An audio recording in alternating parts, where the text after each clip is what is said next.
This episode of the legendary Humble and Fred Show is brought to the world from the state-of-the-art Humble and Fred studio in Toronto, from our Brampton facility featuring a beautiful seasonal lighting display, and from a trailer in the Kawarthas with a Dennis Duranus bust wearing an elf hat.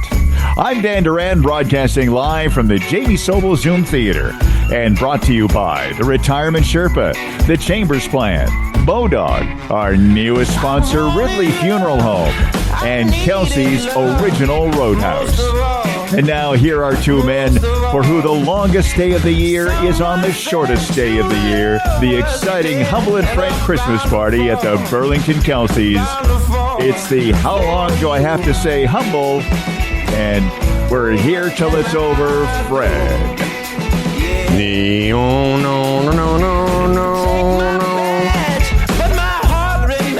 I don't know what your experience with Chihuahuas has been, but mine is pretty limited to my daughter's.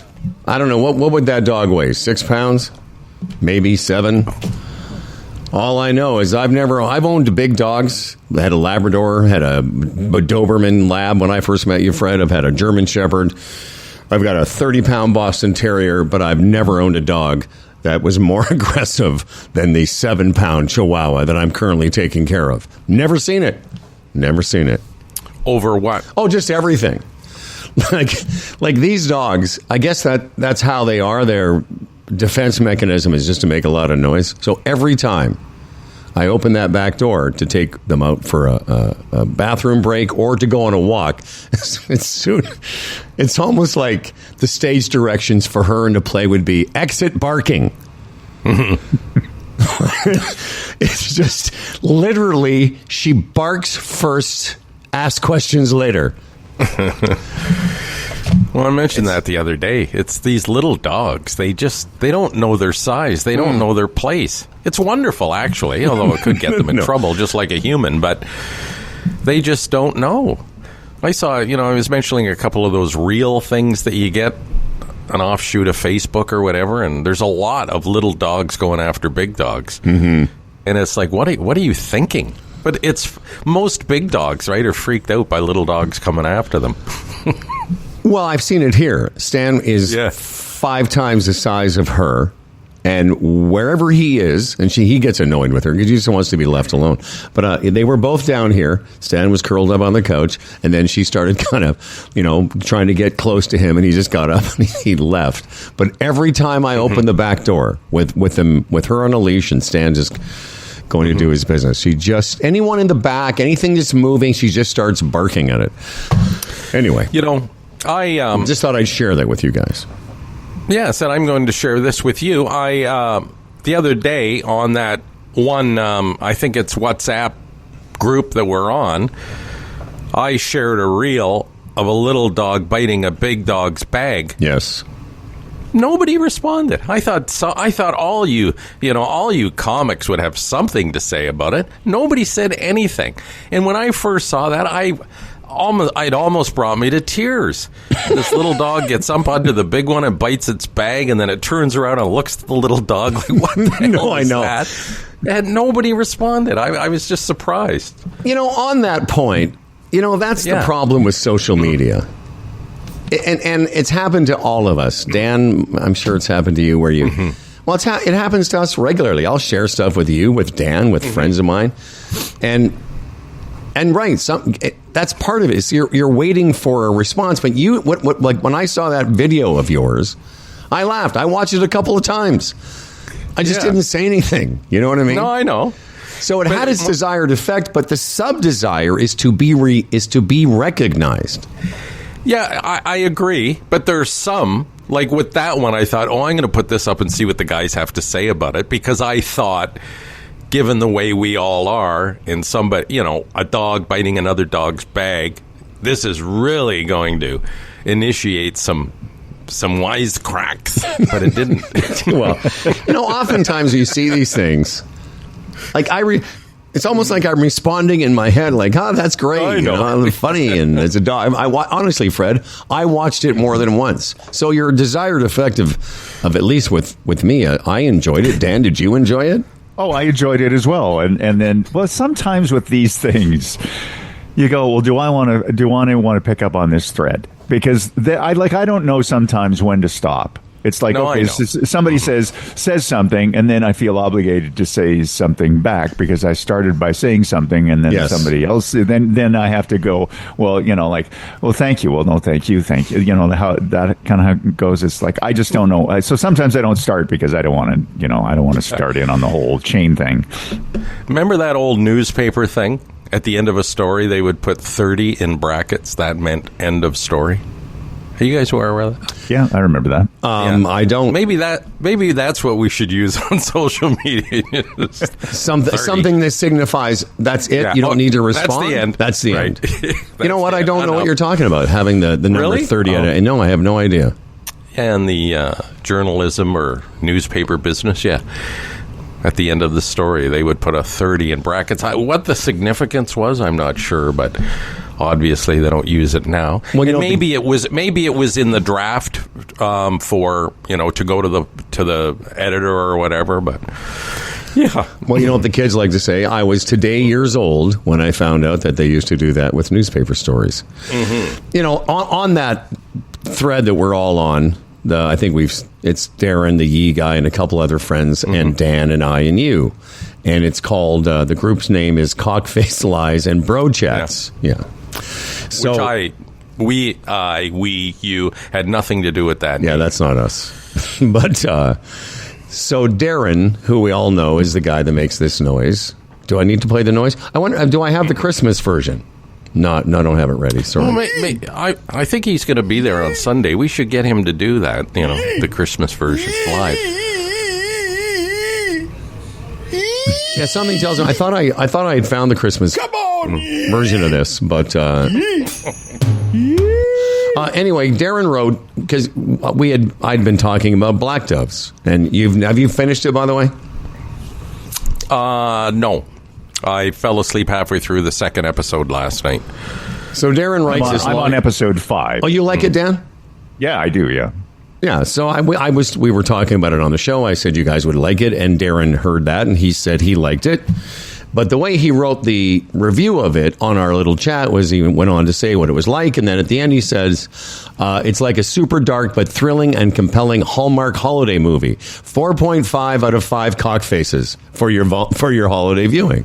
And Iris wrote back, I said, yeah, I really liked it, and it's only 6 episodes.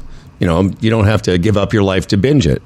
He writes back, how many cock faces in your opinion? I mean, this is what Dan's... All of a sudden now I'm... 30. Exactly. Now I'm involved in something where I'm like, I don't know, and you feel, you feeling... And if you don't, you feel like you're... Yeah. Well, and it's incumbent, like, I've got to come up with something clever, and I'm not I just wanted it to be over. I think we should, at least on this chat, institute 30 as the ending. I'm going to start using that. Yeah, it's dash 30 dash, by the way. Is the it's dash 30 dash. Okay, right. Yeah. No, Yeah. All right. On that black doves, here's the word again, interesting, or for whatever reason, there's a stable of British actors that show up in these series all the time. It's like you can't go forward with a series without having one of these half dozen people in it, or maybe people aren't interested, whatever the reason. But in Black Doves, this Sarah Lancashire, she plays Reed, the older, the blonde she's woman. Great. She's fantastic. So I told Delise, I said, we should watch this. We're like 2 minutes into it, 5 minutes into it, whatever it was, and it was, her again. Mm-hmm. And there's no doubt she's great, but it's amazing how these faces show up on these British series. Well, when I first introduced it to you last week, I said it's got a real BritBox feel to it, and that's why, because it's got a stable of those. Even some of the people in secondary and other roles, you've sort of like, I've seen that, but it's also the way it's shot. I like that vibe versus I don't really watch a lot of American broadcast television, but they do a cop show in a different way, or they do this kind of stuff differently than the British do. Yeah. I think American cop shows are a lot simpler because the population is a lot simpler. That's exactly it. Well, probably. No, it's absolutely let's not kid ourselves, down the coast, I bet you BritBox in the States is very, very popular down the coast. In mid-country, it's like no interest at all. So, Dan, you're at episode 5, so it's only 6 episodes. Yeah, I'm near the end, and I'm parsing it out a little bit. I can't take too many. I think I've watched too many of these style shows, so there's a while, and it's okay. That's enough. It's dark or whatever. But I do like the lesbian assassins. They're pretty funny, aren't they? Great. Just the best. Fred hasn't. I don't think they've been introduced yet by episode 2. Oh yeah. But it's just kind of the characters. I just like the characters. I love that accent, the one assassin's accent, and the way they talk to each other, and how it's still like they're doing all this gruesome murdering, but it's got sort of this kind of, I don't know, like a light feel to it. But back to what Dan said, he's watched too many. I remember last year we latched on to 3 or 4 different BritBox or British shows, and I'd be watching one and start mixing up the plot or the That's right, or the point with another one that I was watching, or one I had just watched, and it's like you got to do a reset. And, oh no, that was that other show. That's right. But you can, and I'd say 9 out of every 10 British show I've watched, it's more or less the same thing. It's some whodunit thing, or some crime thing, or some espionage thing. No, I've had that happen to me. There was a show I watched last year, this BritBox type of thing, where there was a lot of stuff going on with the CCTV thing in London, and then I realized, maybe, which was a great show. Great show, whatever that one was called. Yeah. All right, welcome everyone. It's the Thursday show. We're going to get you ready for we got a lot of emails to get through. We're going to extend that segment a little bit because, gentlemen, this is our last of the 2024 Monday through Thursday 4 bangers that we've just been pumping out the last couple of months. We're doing a show on Sunday, as everyone knows, at Kelsey's, that you all will hear on Monday, the 23rd. And we are starting to pack them in there. Have you seen the number of people that have asked for tickets the last couple of days? Oh, yeah. Mm-hmm. No, it's nice. Yeah, it's going to be very nice. We have an overflow area. It's fine. And we'll have good, proper sound. Yeah. We're going to have Humble and Fred trivia. We're going to give away 5 $50 gift certificates for food at Kelsey's. And wings for a year. Dan will be there. Dan, will you be dressing in a festive manner? Will you be pulling out will Lisa make you wear a hat? Lisa will. She has about 5 lined up on the couch there for she loves an occasion and loves to dress up stuff. But she's dressing up you. Yeah, that is correct. Yes. Nice. Yeah. Hey, what are we calling this thing? In the past, we've called it the Christmas, the gift of Christmas. It's been called, I've been referring to it as Humble and Fred's annual gift of Christmas. Oh, okay. All right. Is that okay? I wanted to know that. We don't want to change that. We don't want to change that at all. I looked on our website, or whatever it was, and it didn't say that. So I thought, have we actually figured out the actual? By the way, for you people who are curious, on our Facebook page that's open right now, pardon me, and that's the Mike Boone, our producer, has pinned the address on our Facebook page. So if you're curious to the exact location, or if you haven't had time to enter and you just want to pop by, we're not going to turn you away.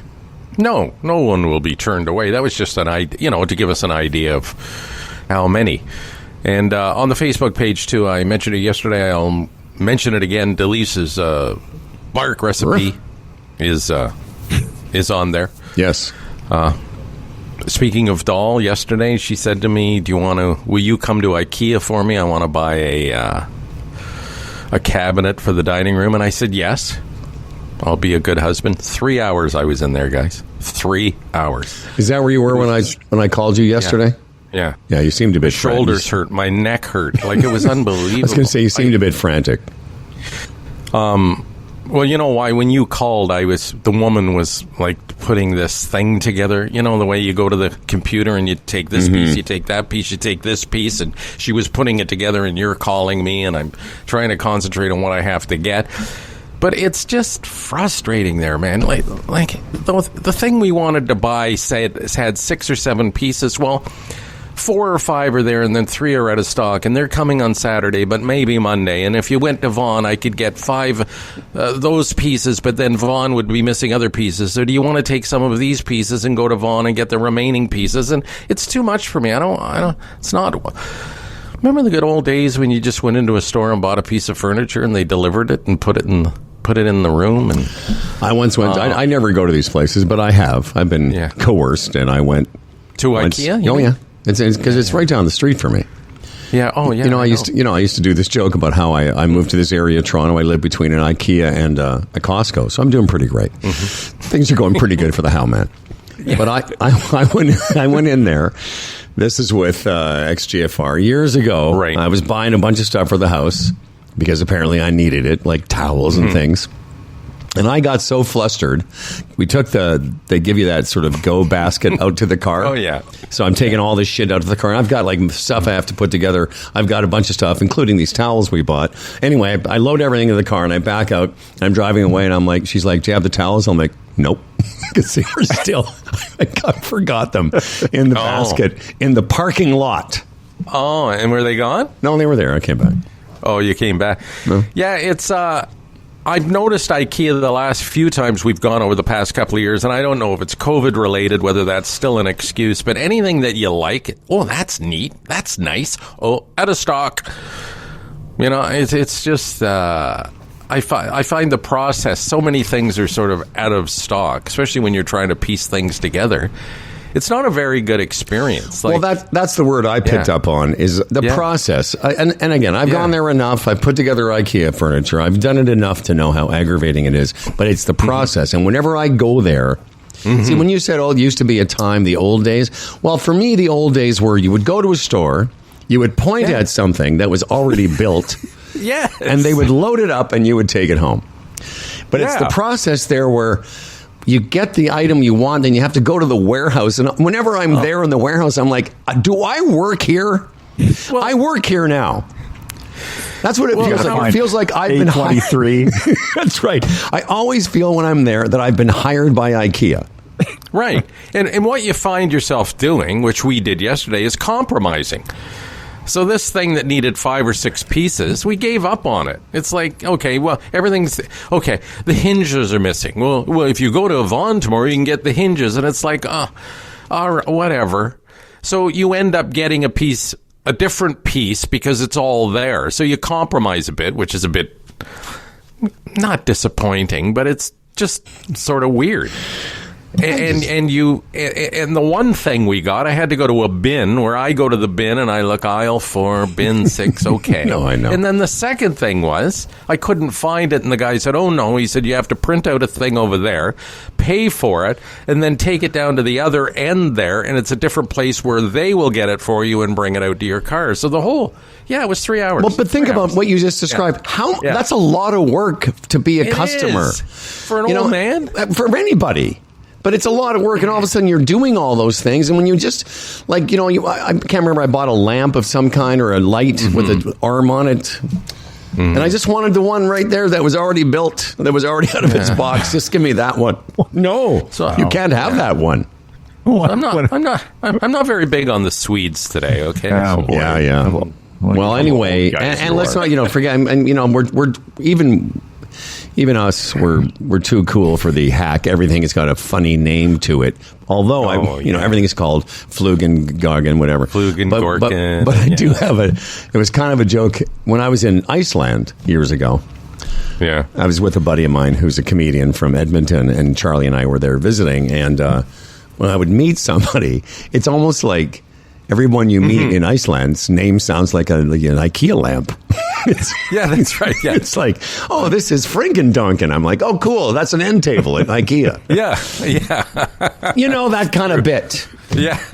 Actually, it's funny because I did that. He works, and there's a comedy club in Iceland. You guys, you probably knew this, but you've forgotten. I did stand up there.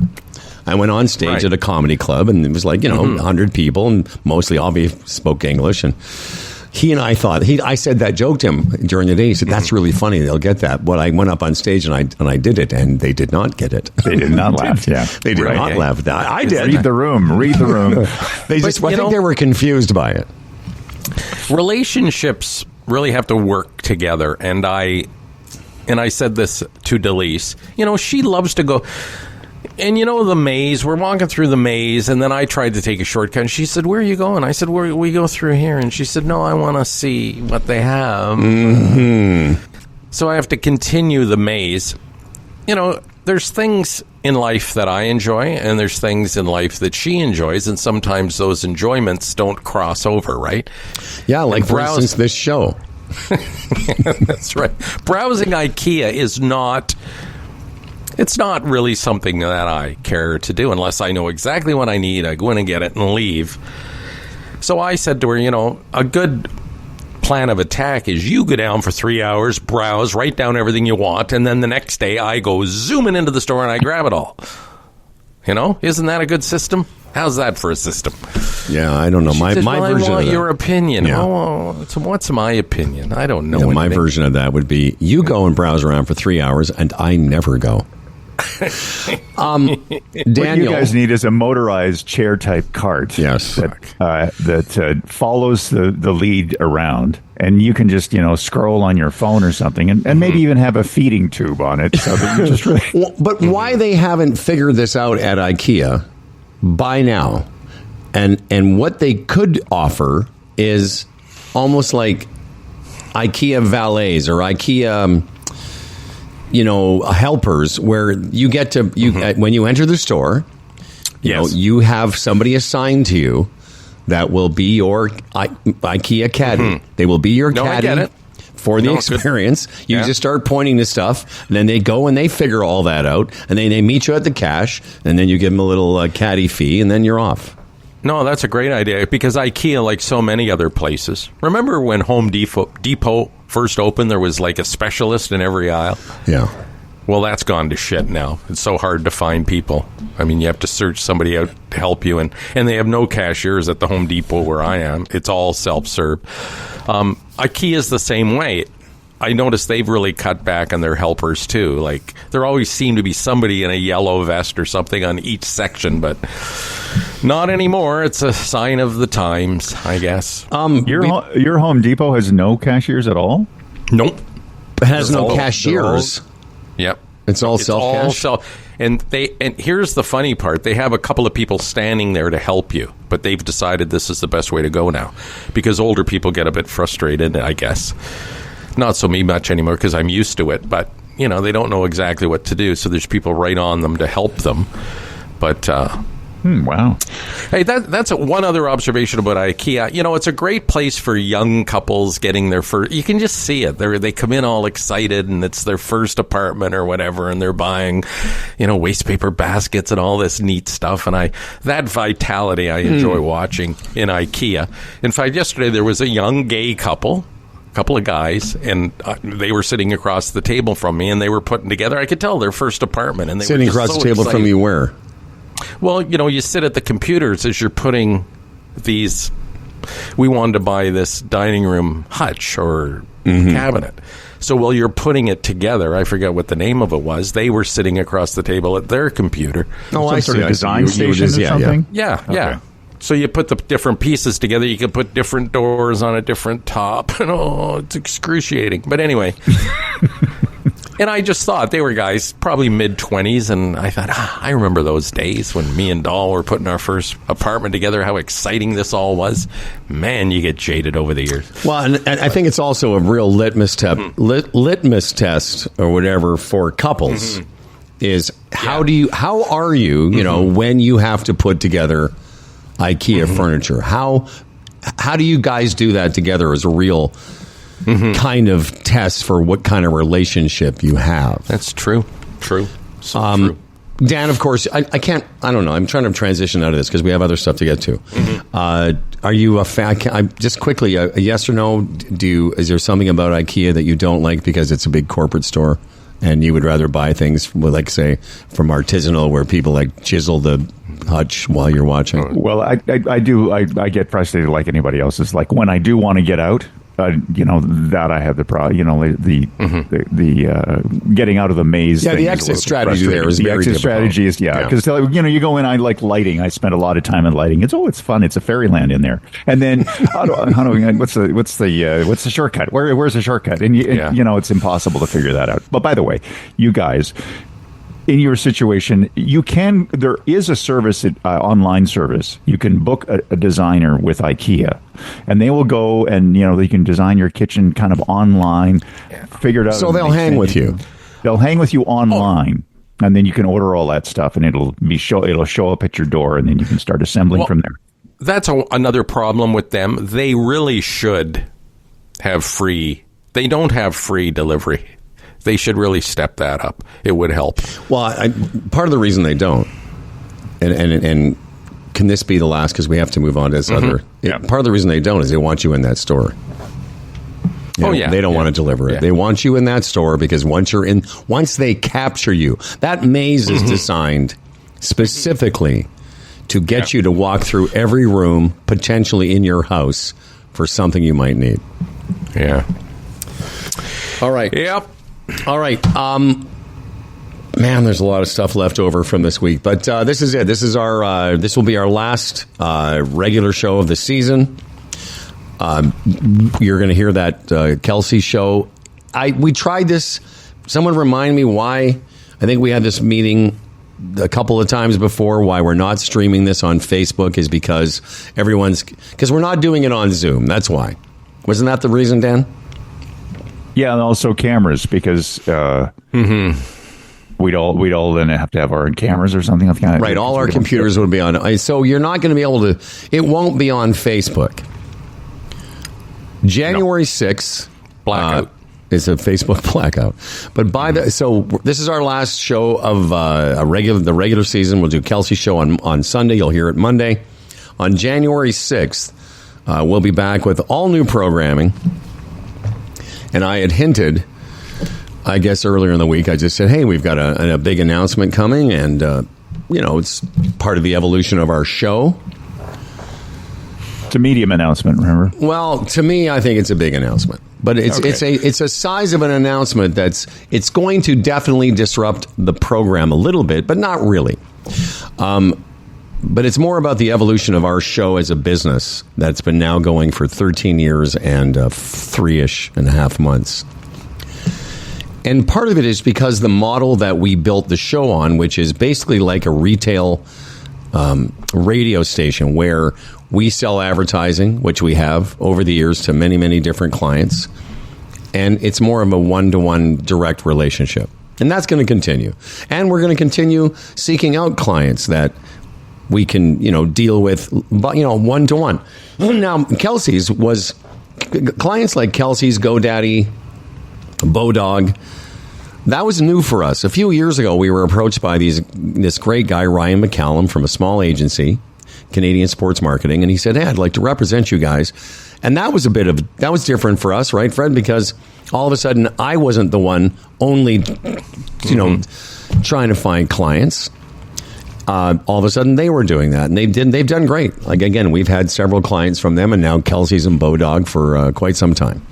But that's all about to change. Well, that's not all going to change. What's going to change now is on January 6th, our podcast is going to become like all the other podcasts you listen to. Yes, it's, not to get too technical, but we are in association with another group now. And so when you hit, play for Humble and Fred, you might hear a commercial before the show actually starts. Maybe 2 commercials before the show actually starts.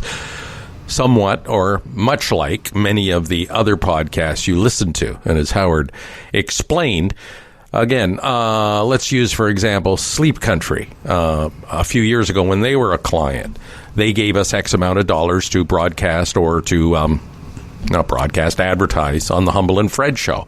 Well, now groups like that, Sleep Country, other large brands, they just go to these agencies now and give them, say, a similar amount of money to end up on several podcasts. It's just the way it is now. There never used to be a podcasting sales division at a lot of these agencies. That's right. Well, now there is.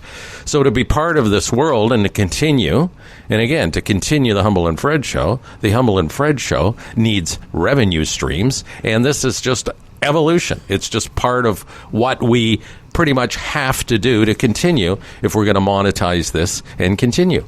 And that's the situation that we're in. And again, it won't be too intrusive. Again, there might be a commercial or two at the beginning, maybe one or two at the end, and the ones during the show, in the show, maybe they'll be added, but it might be Humble and I just reading the spots like we do regularly now. Well, there'll be some of that. There's going to be some. There'll be some of that, yeah. There's going to be some. The point is, it's when we first started this, none of this digital ad insertion existed. With all the podcasts that were around when we started, and I'm thinking about Adam Carolla, Mark Maron, us. There was no. The only advertising was host read, programmatic, whatever they call it, programmatic.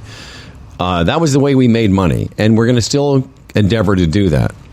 The thing that we give our clients that you can't get from dynamic insertion is the kind of thing like the retirement Sherpa. You know, they're part of our family. We have him on the show. Well, that's different than what we're talking about. You know, same with, Kelsey's. We have a relationship with Kelsey's that's different than something being digitally, inserted into a bit of programming. But that all changed a few years ago. The thing is, we just never took advantage of it. We didn't think it. I don't know what we thought, but we've been approached several times. Well, we've been approached several times over the few years. The way it was structured previously, we didn't really need it. It didn't make sense. That's what I was going to say. In the previous times we've been approached, it just didn't sit with us. And some big names, like we won't get into it, but a name that's very well known to everybody approached us about being part of their network. And we were intrigued by it, but part of it was we just didn't like. Not that we just didn't need it. It wasn't going to serve us. Well, we could name Bob McCown, because I don't want people to think it was Dean Blundell. It was Bob McCown. Well, I don't know. I don't think people would think, yeah, we're Humble and Fred this close to joining the Dean Blundell network. We were not. No. Yes. It was McCown, who is very, very generous and thoughtful and great with us throughout the years. And when he had an opportunity, he wanted to bring us into the fold. It didn't make sense at the time. And that was just a couple of years ago. Well, a lot has changed in the past couple of years. Podcasts have become so popular that, of course, the corporate world, the sales world, the agencies, they've all jumped on it. And again, if you are a big company, you can take X amount of dollars now and then find your message on several podcasts as opposed to just buying one. It's a lot like the radio industry. Like Sleep Country with radio would go to an agency and buy, and then the Sleep Country commercials would end up on dozens of radio stations. Dan, that's the way it works. When we first started, Fred and I went to several big agencies. I have a friend that at the time was running one of the biggest agencies in the world and was a big Humble and Fred fan, and we did a formal presentation for their media buyers. And this was 2011, 2012 at the max. This agency had nobody in that room. And these were young kids. These were kids in their late 20s, early 30s. The only people in the room who really knew us were their bosses. The 40-somethings, the early 50-somethings. Yeah. And nobody in that room, in a room full of big-time media buyers, were listening to podcasts. Remember, we had this presentation. Anyone's heard of podcasts? Most people, yes. Most people maybe had heard of it, but nobody was listening to it. And as Fred said, all that's changed. So there was a time when agencies were having nothing to do with podcasts. Well, that's all over now. So on January 6th, and I'll be honest with you, I kind of debated in my head last night, saying to you this morning, Fred, should we just not say anything and just let it happen and then answer questions? But I thought, part of what I love about doing this show and part of the evolution of doing this as a business is letting the audience know when things are moving forward. And we think this is a great move forward for us because we're probably the last. I mean, and there's no podcast that I listen to, none of them, that don't have this part of their programming. and somebody might argue, and I raise this point, well, maybe the reaction will be, that's what we like about you because you don't have it. Well, great. And part of the reason we're telling you, too, is because within our discussions, we know there are going to be some people that don't like this. And often I find that so ironic because the same people that won't like this as our attempt to, tap into a revenue stream, as you do when you run a business. And this is HumbleandFredRadio.com Incorporated. It's a business. When you tap into a revenue stream, you're criticized when the very people criticizing you would go to work the next day and ask for a raise. You know what I mean? It's like, it's just part of our world. People often complain about advertising. They do. But it's just part of our world. Daniel, do you have any questions, comments, concerns? That beautiful skull of yours, is there something going on inside? Oh, yeah. Wondering? No, the only thing I was wondering, and I was just curious, is there like a minute maximum for commercials, or is like it doesn't matter? It's not one of those things. No, that's a good question. I think. Well, we're like all podcasts. The ones I listen to, Smartless, Oberman's Countdown, the Pod Save America, The Daily, all those podcasts have what's called a pre-roll, something that happens before the actual episode starts. So we'll have that. They often have something at the end. We'll have that. In the middle, there's going to be probably one. On January 6th, there might be one, if not two, of just a live read like we do for our sponsors now. And there might be a mid-roll. We'll basically pause at some point. I'll say, hey, Dan Duran's news is coming up in a second, and we'll be right back after this, just like they do on Smartless. And that's called dynamic insertion, not to be confused with Dan Duran's sex life, which is also dynamic insertion. Is it? Is it? Is it? Just because he's got a big wiener, we don't know. He's probably flopping around there like a... Who knows? Now anyway. Back to regular programming. He's probably flopping around there like an old chew toy. It's been beaten up. So that's all. That was our announcement. That was our... Again, we could have said nothing and you would have noticed it on the 6th of January. But, we've signed with the company. We're going to have them on. You'll hear from them in January at some point. We'll talk about the world of podcasting and how this has all come, full circle for us that, for the first time... since we started, outside of Ryan and his company, we're going to be represented by somebody in the podcast industry. Yes. And let's put it this way, too. The reason we are doing this is because we are able to do this. And the reason we're able to do this because we're in a position with our listenership that it makes sense financially. And the reason it makes sense financially is because we have an audience big enough to make it all work. And for that, we just have to thank all our supporters, all the people that listen to this show and all the people that download it every day. Really, it's because of you we've been put in this position. So thank you very much. And again, to continue this project, you gotta roll with the cash, and that's what we're doing. A couple questions. Will we still be live on Facebook? Yes, we will. Mm-hmm. On Facebook, actually, it's a great question, and it's come up in our meetings. If you want to, and there's not that many people that watch us on Facebook or hear the show live, you're welcome to do it. And that, of course, won't have any of those in them other than the occasional extra live read that I or Fred does. So on Facebook, it'll just be like the regular show. And if that's the show you want to hear, that's fantastic. As far as, there's really no way around it. And again, we love the people that, watch us every morning or listen to us on Facebook. But as Fred said, we thank you because you've given us enough of a response that we're in a position to do this. So that's the big announcement. January 6th, Humble and Fred, the podcast, will be joining the world of podcast advertising, just like everyone else you listen to. And Dan said big medium announcement. It was funny yesterday. Fred Ball, who's agreed to 5 minutes. By the way, Fred has agreed to 5 minutes for the Fred. Oh, has Fred he? Instead of yes. We negotiated that. It's so funny. What? I need 10 minutes for a Fred story. No, you don't. No, you don't. So he sent me a text yesterday, a speculative text, trying to guess at what the announcement was going to be it small, medium, or large, what it might be, and he was way off base. But again, it was just, the way it was presented. He's thinking, what could that be?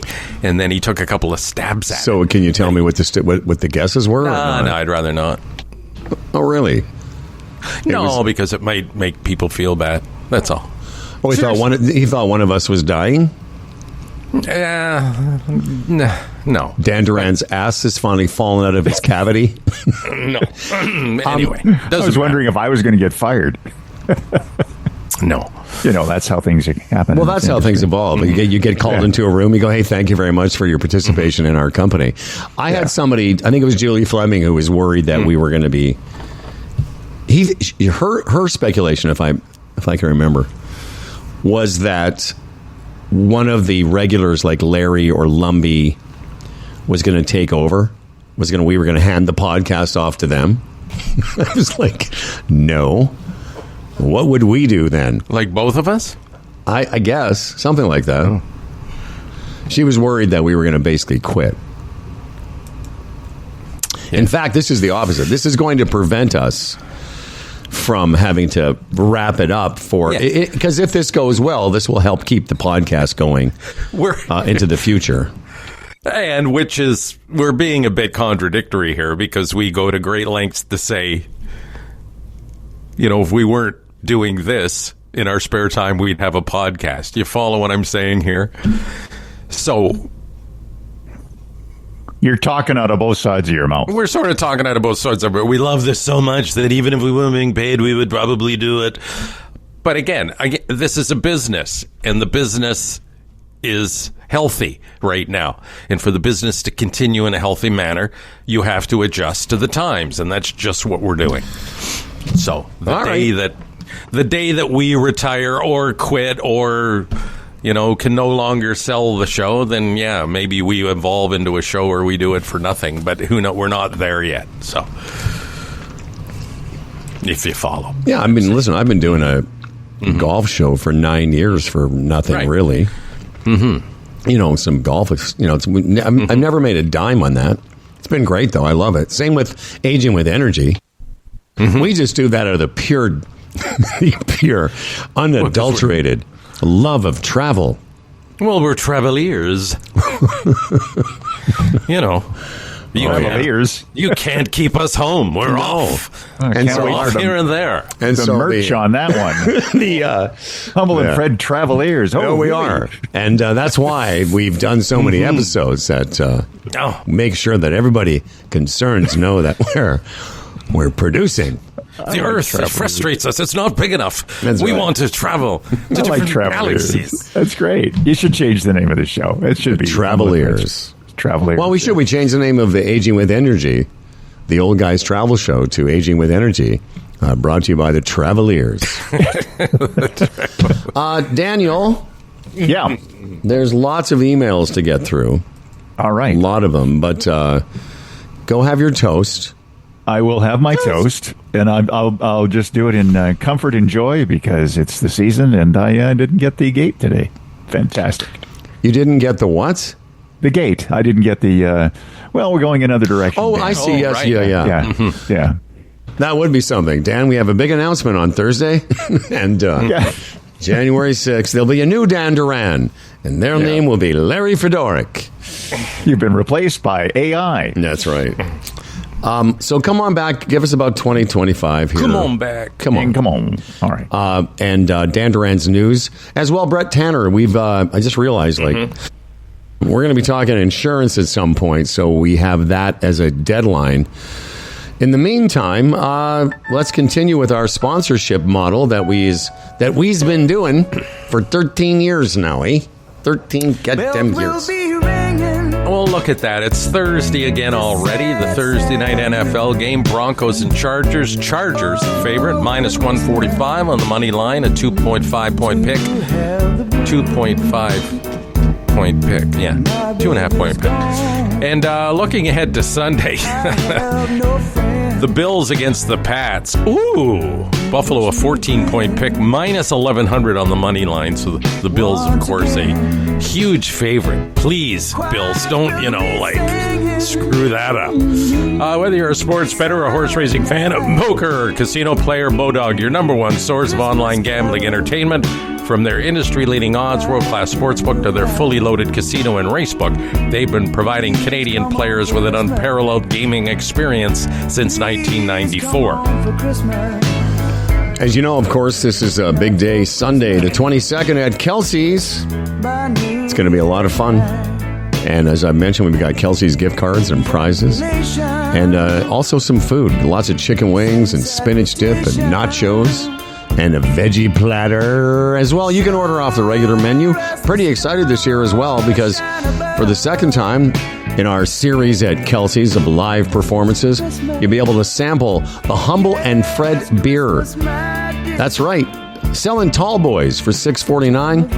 And Stonehooker will be there on site with some prizes as well. And of course, it's Thursday when we're recording this show.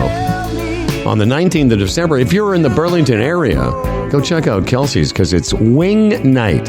Half-price wings and $6 Coors Lights every Thursday night at Kelsey's. We're looking forward to closing out the year with you. And from what I saw this morning, the place is going to be packed. And we'd love to have you there. Humble and Fred at humbleandfredradio.com. Join the fun. Christmas drop-in Sunday. Doors open at 11:30 or so. More details about Kelsey's, of course, at kelseys.ca.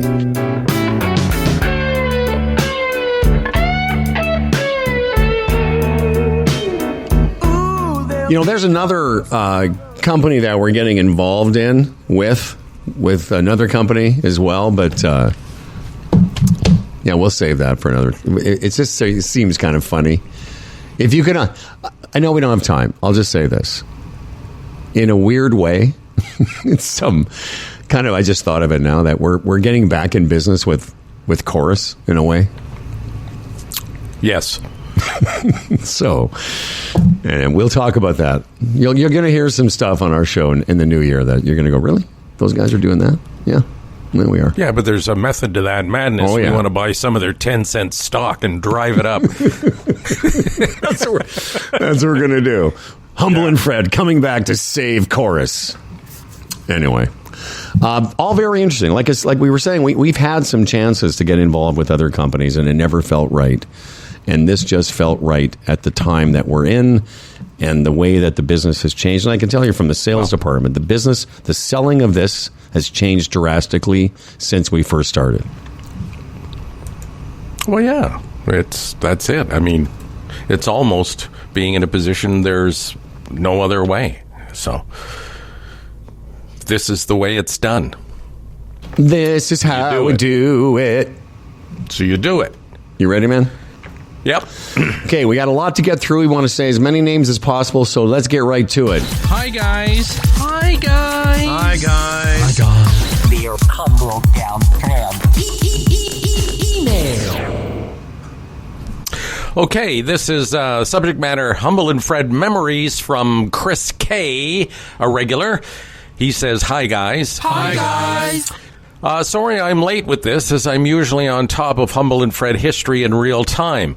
November marked two historic events in the Humble and Fred podcast archives. First of all, the first anniversary show in 2012 at the old studio. Oh, right. Remember that? Billed as the Nut Hut Shit Show first anniversary. Awesome night filled with entertainment and good food.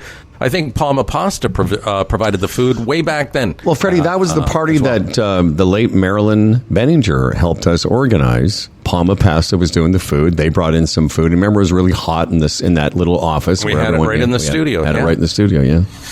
And then secondly, the 25th anniversary show at the Horseshoe in Toronto. That was a big night, which had the atmosphere of a concert. All-star guest list, music, and a former sponsor's food in a packed house of supporters. That's right. Fantastic. Anyway, loving you guys. Chris K, OG Hundy P with the name tag.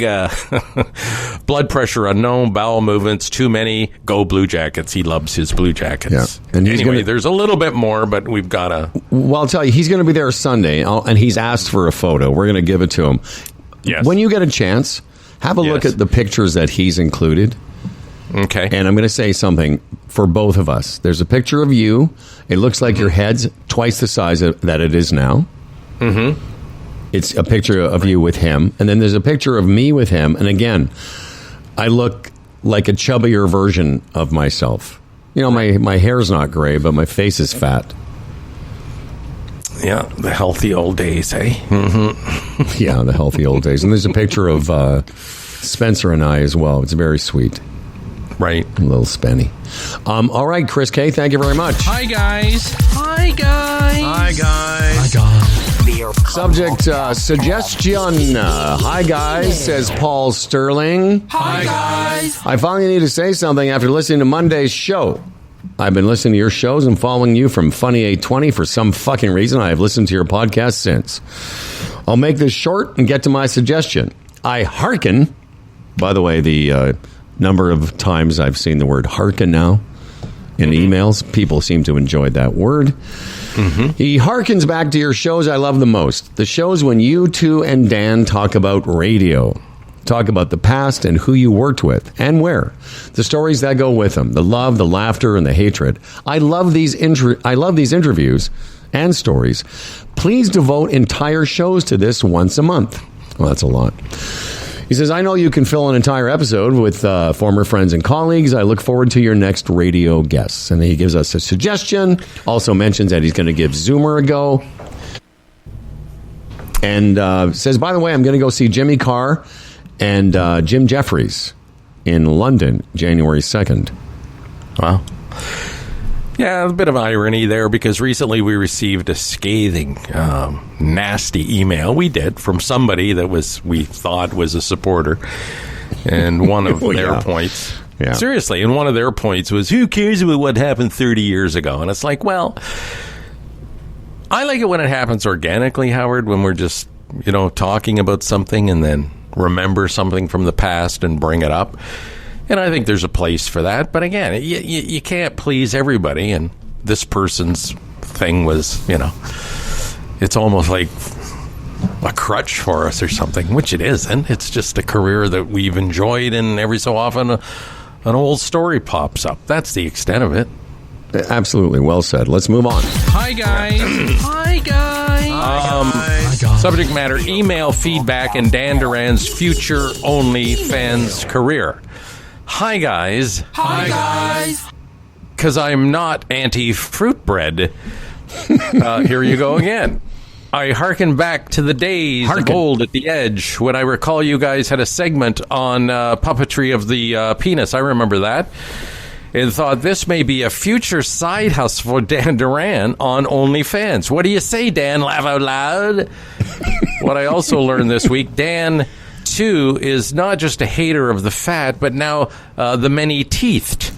Where does it end with Dan? Yeah, that was funny because who were we talking about? And he said they have too much teeth. Oh, Keira Knightley. Oh, okay, right. Anyway, also wanted to say that the email feedback segment is a crucial aspect of the show, and allows for not only critical feedback, but for the listeners to engage with all of you. So no, it's not lazy at all. And this aspect of the show must continue, in my opinion.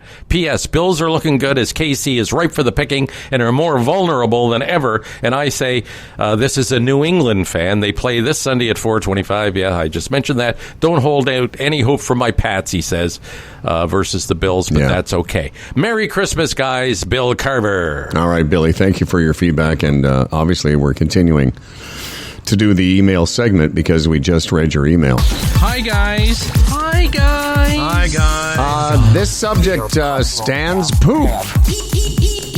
Email. from Mary Vargas. She says, hi, guys. Hi, guys. Because shits and farts is part of life. She says, hope Stan is feeling better from the stomach issues he was having last week. I think now, whatever he got, that's what happened to my grandpuppy, Billy.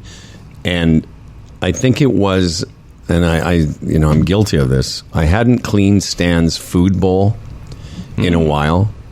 I would just sort of add to it every day, thinking, well, how bad can it be for him? He licks his dick and eats shit off the street. So thinking how sanitary does it anyway. So I think what happened was Billy ate from that bowl and got sick.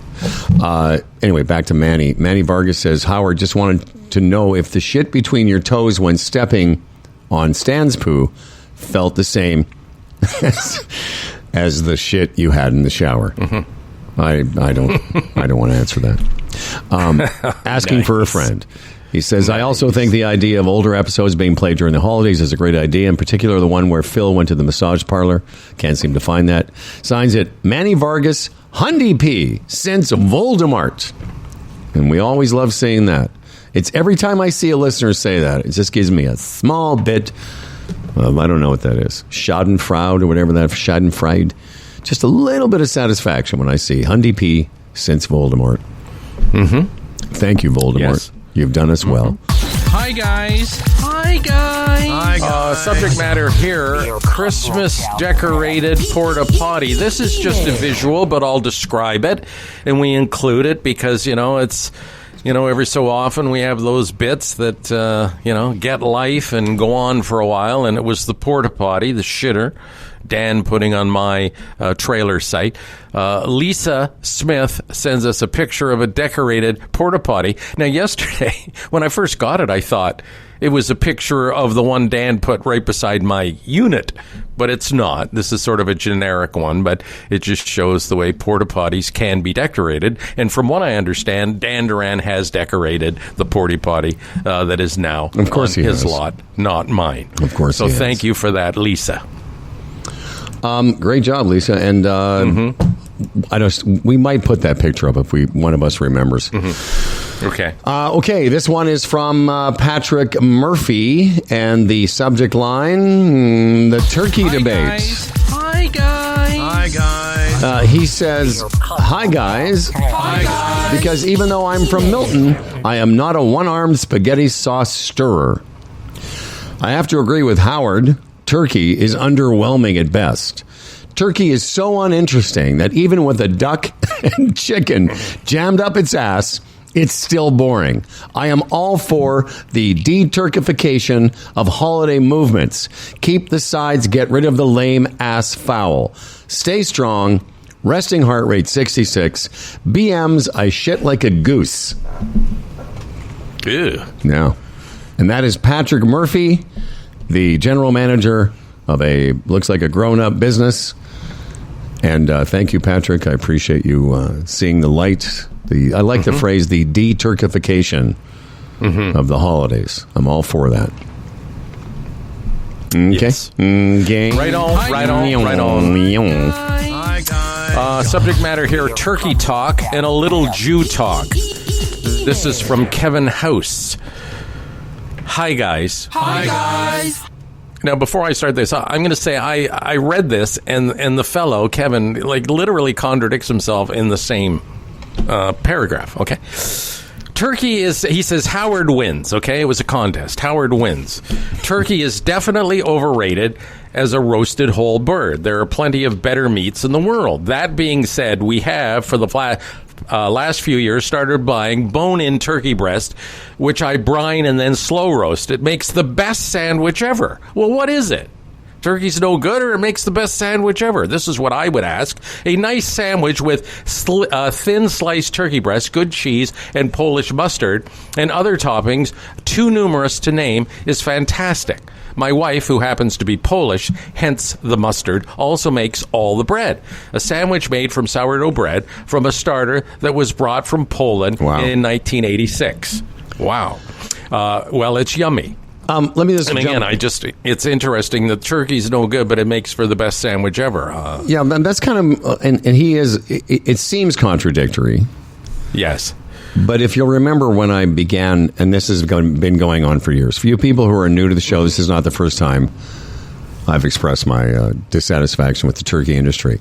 I did say, yes, turkey makes a great, deli sandwich. In this case, the brined turkey breast, excellent sandwich meat. And by the way, Darren bought me some Polish mustard. Yes. That's got a hint of horseradish in it. Yes, I've had it. Have you had that? It's unbelievable. So thank you, Kevin. Let's skip over the juice stuff because it's going to take too long. No. I would just say, to be fair, because I mentioned it at the top, he talks about growing up in Brantford, and, he's reacting to what we said yesterday or the day before, whenever it was. When we were young, some of the horrible things we would say without really realizing the full depth of what we were saying, and he can relate to that. He did that as a kid in Brantford. Love the show, he says. Hundy P since 102.1. Then they lost him, and then he came back after Voldemort. There you go. Another Voldemort bowel listener. movements. Bowel movements better than ever. Heart rate resting at 72. Thank you, Kevin. Thank you so much, Kevin. Hi, guys. Hi, guys. Hi, guys. Hi, guys. Beer broke down thread. Email. I got to apologize. I've lost which screen I'm on. Okay, here we go.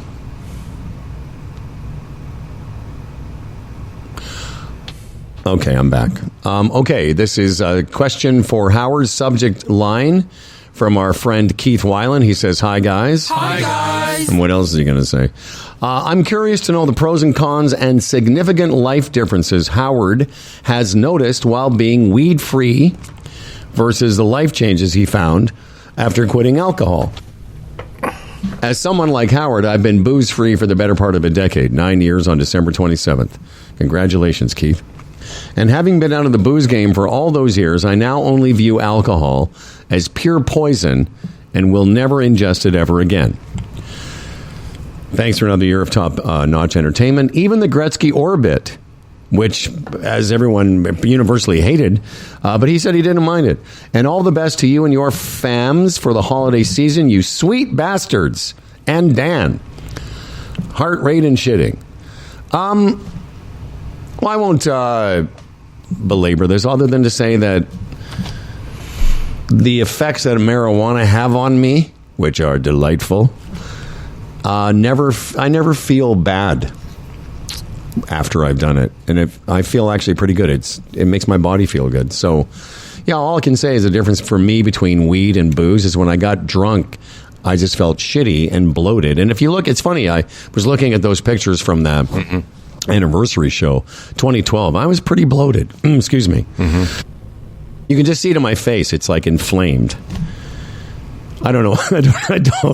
I have no explanation why you were all bloated, but I know for me, I was definitely drinking too much. And as always, Keith, we certainly appreciate you sending us a note. Hi, guys. Hi, guys. Hi, guys. Subject matter, Xmas gifting, Christmas gifting. Lucy LeJoy. Hi, guys. Hi, guys. Just listening to the Christmas gift idea thing, we have a blended family, including 4 adult children, all married. About 8 years ago, we decided that everyone would buy an $80 to $100 gift, and then we play a stealing game. So much fun. I keep telling the kids to buy something you would like for yourself, so you might end up with your own gift. We look so much forward to this game every year. As a mom, though, I fill up huge bag stockings for all the kids. So much more affordable for all, and you end up with a really nice gift because shopping for 10 adults is crazy on top of grandkids. Oh, yes, I could see that. Makes Christmas so enjoyable. This is from Lucy. Yeah, I've heard of this concept before. In fact, when I was in Peterborough at the radio station, one year they did that where you could steal someone's gift. A loose attachment to what this is, but I get it. That would be fun. It adds a dimension to the actual gift opening time, situation. event. I have a question for you. How many emails do you have left? After this one, 1, 2, 3, No. 4. You can't have 4 left. Yeah. Brunch, please. Amazon. Best bid of 24. Okay. 3. Okay. Well, I've got 2, so that doesn't make any sense. No, actually 4, Howard. But anyway, I do. Okay. 4. Why? Oh, because for some reason why? Because I only have 1. Actually, I have 2. What?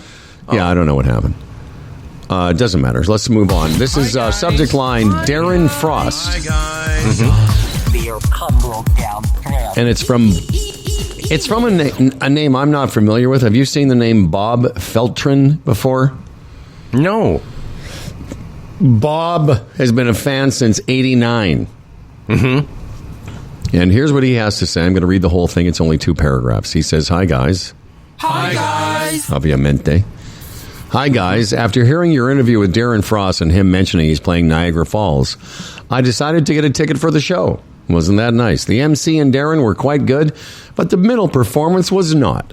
I echo Fred's appreciation and applaud you, Howard, for standing up in front of a crowd trying to make a room laugh." Can I just pause here for a second? The last time I did a full weekend at a Yuck Yucks was 2 springs ago. I worked at that club. I worked Niagara Falls, did 1 show Thursday, 2 shows Friday, 2 shows Saturday. And the reason I'm laughing is that, this Thursday show was fun. Friday, it still seems kind of a novelty. First show, second show are fine. The second show starts at like 10:30, so I'm already tired. But here's the thing. Somewhere between this first show and second show Saturday night, I remember texting one of my kids because they said, "How's it going, Daddy?" And I said, "I've reminded myself why I don't do this for a living anymore." And she said, "Why?" I said, "Because it's in between the first and second show Saturday, and I just want to go to bed. I just want. Yeah. I don't want to walk on stage again close to 11 o'clock." He goes on to say, Bob says, "My daughter does stand up, also out in Vancouver, and the courage to stand and be vulnerable has made me look at her in a new light. Amazing and proud. As am I, by the way, Bob, of my youngest, who's been doing stand up for a couple of years. And when I go watch her, it freaks me out." On another note, Bob says, "After listening to Smartless a few times, I've come to the conclusion that you gents and Dan are far superior to that trio." Well, you can't say that. They're famous. "There is true friendship and respect amongst you gentlemen that comes through the show. And although discussions on bodily functions is appreciated, when real issues are discussed, it is done with total professionalism. Thanks for making us smile. Robert Baker, fan since '89. Well, what do you think about that? Huh, Mr. Traveliers? Well, yeah. I get it. The Smartless guys, they're not broadcasters. They've never really been trained that way. And it's probably the reason I stopped listening some time ago, because all the unasked questions that dangle there and they don't ask. I just... Yeah, it's very frustrating. I just moved on from it. But again, I know where they come from, and people love it because it's Jason and it's all the stars they saw on TV, and that gives them sort of license to cut some corners that people don't notice, and that's fine. But as far as my entertainment desire, it doesn't cut it. It just doesn't. What's disappointing for me is when I see somebody, because I sometimes will listen to that on my walks, and I see somebody like, that would be so cool. What are they like? Like Daniel Craig was one of their latest guests. But it's just it's a lot to wade through to get to what you want to hear from Daniel Craig. But I've kind of resigned myself to that's their vibe. That's what they do. Yeah, absolutely. And it can be wildly fun. Successful. It is wildly successful. All right, we got a lot more to go through, apparently. Hi, guys. Okay, this one's a bit heavy. Subject matter, thank you, from our friend Julie Fleming. Okay? Yeah. Hi, guys. Hi, guys. Thank you for the discussion about anti-Semitism yesterday. You are right that it has become normalized. Please tell Dan that the elimination of all Jews from the world is indeed a primary directive in the Quran. He can Google it. Also, please remind Dan that the anti-Semitic attacks, violence, language, and protests began on October 7th. Yes, people were protesting before Israel had even begun its defensive in Gaza. Again, look it up. Pro-Hamas supporters were out in full force in those first few days after October 7th, and they have not stopped. Howard is right. The overt, obstructive, and violent Jew hatred that we've seen in Canada since October 7th would never be accepted if any other group was the target. So true. Fred is also right. Just saying, oh, it's not everybody is not enough. Sometimes the bad actors need to be called out. In this case, the pro-Hamas Jew haters. Dan should read Barry Weiss. Barry Weiss, press. Yeah. I sent it to him. Oh, okay. There you go. Anyway, an article, The Explosion of Jew Hate in Trudeau's Canada. It went viral in Canada and the U.S. Merry Christmas, Happy Hanukkah, Happy Christmaka. Stay strong, Julie. Very well written, very well received. Julie's been great because she will often send us, she subscribes to the Washington Post, the New York Times, the Atlantic, and she will send us free articles. But this particular article she's referring to, I already have. I have a subscription to something called the Free Press, and it's a bunch of writers in America. And that story, the stats that I picked out of the amount of Jew hate in Toronto was written by Americans investigating the fact that of all the places in North America that are experiencing this rise in anti-Semitism, Toronto is one of the worst. Well, what do you think of that? All right, moving on here. This subject line, Dan, from Richard Bullis, regular contributor. He says, hi, guys. Also pretty heavy. Hi, guys. Hearing Dan's story about his sister's death many years ago is heartbreaking this morning. I'm sorry for your loss, Dan. There is a saying, we all die twice. The first time is when we actually pass on, and the second time is the last time our name is ever mentioned. I believe it's good to keep people's memories alive for the rest of our lives. Cheers to Heidi. I think I heard Dan say her name. Yes, that's right. And all the best from Rich. Very nice. Brad Jones made that point, that sometimes when people, at the first couple of weeks after a death, people are, they're fine to talk about the person that's died, but, within a few weeks after that, they're afraid to say their name. Yes. Thinking it's going to upset you, when in reality, saying that loved one's name helps keep that person's memory alive. Thanks, Richard Bullis. Always great. Happy New Year and all that stuff to you. Hi, Who's guys. next? Hi, guys. Okay, subject matter, Amazon. Sean Martins. Hi, guys. Hi, guys. Need I say more? Well, here we go. Just wanted to keep this short and sweet. I was hearkening back to Monday's episode and how you were mentioning using Amazon for convenience. Of course, I love to support local, but convenience outweighs everything else, including prime discounts. I feel like I'm in between Howard and Fred, where Howard acknowledges the convenience and Fred can't say no to a bargain. I've got a nose for value. I just think but it's either funny. way. No, but can I just interrupt for a second? I think it's funny because of some of the stuff I've told you about the things that people say about Jews, that of the two of us, you're the cheap Jew. But either way, I'm using Amazon every week, and it didn't take me long to go Prime. And, of course, the bonus was when I saw Dan Duran on screen yet again with his appearance on The Boys. I can't get me enough Dan the Man. Woo! Man love. So much so that I started a movie playlist of everything he's appeared in. Even his brief 2-second appearance in Man of the Year with Robin Williams, that gave me a new outlook on the circus of American politics. Just wanted to thank you guys again for the comical and relative content you always deliver. Stay strong, heart rate 86, bowel movements routine. Regards, Sean. Thank you, Sean. Nice work, Sean. Thank you very much. Now, how many do you have left?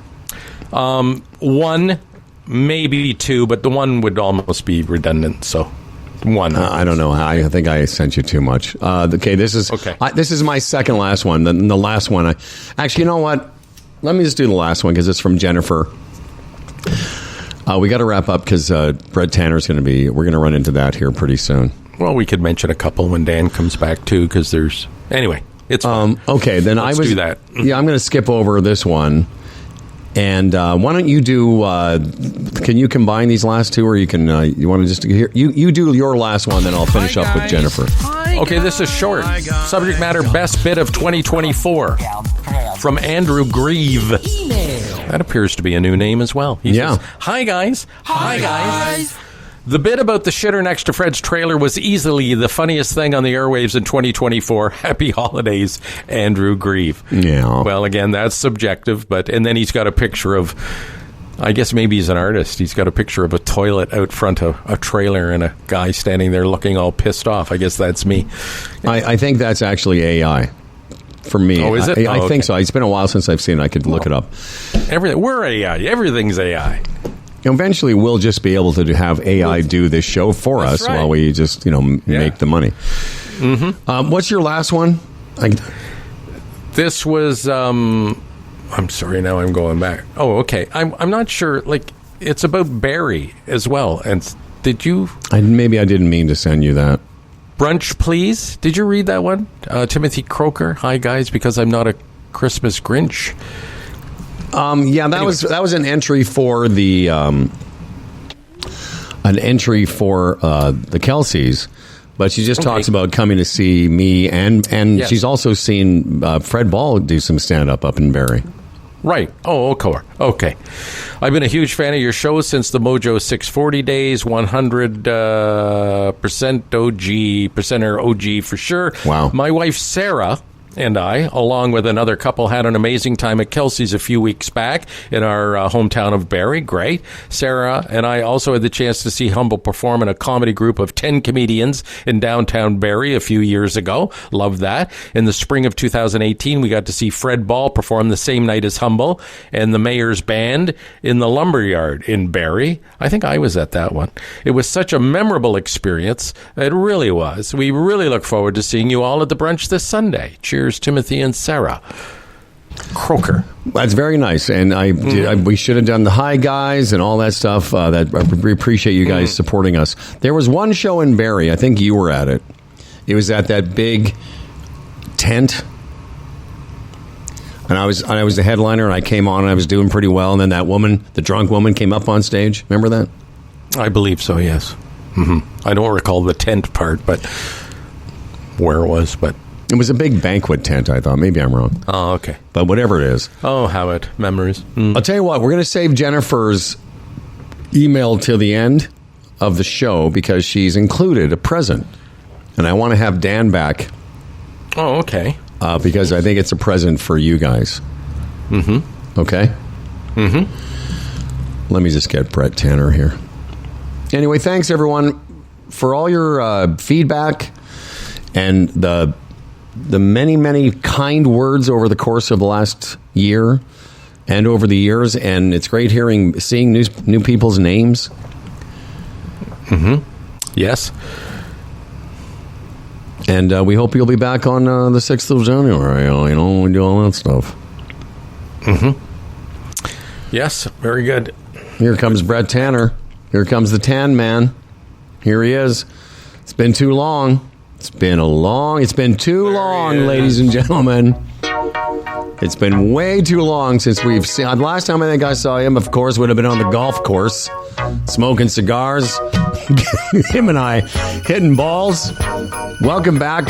Someone that's been supporting us a very long time from Tanner Financial, part of the Chambers plan. Here he is, BT, the extra, whatever. Brett Tanner, welcome back to the show, my friend. Morning, guys. Good to see you. Good to see you. Top of the season to you, Brett. Where do we find you? Are you away, or are you this a home game for you? This is a home game. I'm in town. Getting a little bit of last minute work done, and then hopefully go away for a little jaunt over the holidays. Oh, good for you. Yeah, I hope you guys get a chance to get some sun. It's been a long time. We talk about the Chamber Plan every day. Fred outlines all the benefits of it. But it's nice to have the man here from time to time to kind of explain what's going on. And, it's fascinating how expansive this thing is. We've been members of the Chamber Plan a long time, but today let's talk about those companies that are going to renew a group benefit plan and some of the things to look for. For instance, to start with, is it fair? Describe that for us, Brett. One of the things that I find is kind of really interesting because I've been around this for quite a while, but the Chamber's plan, of course, has a fully pooled program for smaller firms, so they get a renewal based on how all 30,000 firms are doing as a nonprofit. So very, very stable. Typically low single digit. Over 10 years, average maybe 5%. The rest of the industry's inflation's about double that. So it's really not an issue. But the funny part is, we have the partially pooled where the client takes a bit of the risk and some of their ratings are based on their usage and so on. Most of the market is fully rated. So most small firms, after they've been with a carrier for a couple of years, they're fully credible and their renewal is going to be based on their usage. But I really find it amazing that, somebody might have high usage and they just immediately look to switch carriers because their price has gone up. They don't ever sort of take any responsibility for why it's gone up, and the fact that moving is probably a carrier's just kind of giving them a discount to try to shuffle them over, and then they're going to blow them up on renewal. And a lot of long-term thought doesn't sometimes go into it, and clients end up paying a lot more money over the 2-year period versus negotiating a good renewal based on their usage with whoever their initial carrier is, whether it be us or someone else. But it's kind of a little dance around this renewal thing where everybody sort of jumps in and they say, oh, well, we'll give you lower rates. But, if the advisor's good, the advisor's showing them the math. This is how much you claim. This is, it's not like your car insurance where basically every year you get whatever and you just don't look at it. It's much different. So, yeah, we're all conditioned to think, if you use your insurance a lot, rates will go up. But as you point out here, if your claims are low, are you getting a reduction in rates? So that's part of the picture as well, an actual reduction. Oh, yeah. And, for us, it's automatic because we're a not-for-profit. So we can't carry an excess. So if somebody has lower rates, then we automatically, or lower claims, we automatically lower their rates. That doesn't always happen in the rest of the marketplace, but sometimes it does. But, one of the big factors, too, that sort of gets lost in the equation is often I find that the employers forget about the employees. So they're switching the rates, but let's say that you have 30 employees and you go and you change carriers and you never looked at how much the employee's portion is. And if the employee's paying their life and disability to keep it non-taxable, or, the rates have gone up dramatically, and there's an employee share, the employee portion is going to go up quite a bit. So it really affects what they do with their staff. And I see it all the time. It blows up when the staff goes, they go, hey, my paycheck, what's going on? Yeah.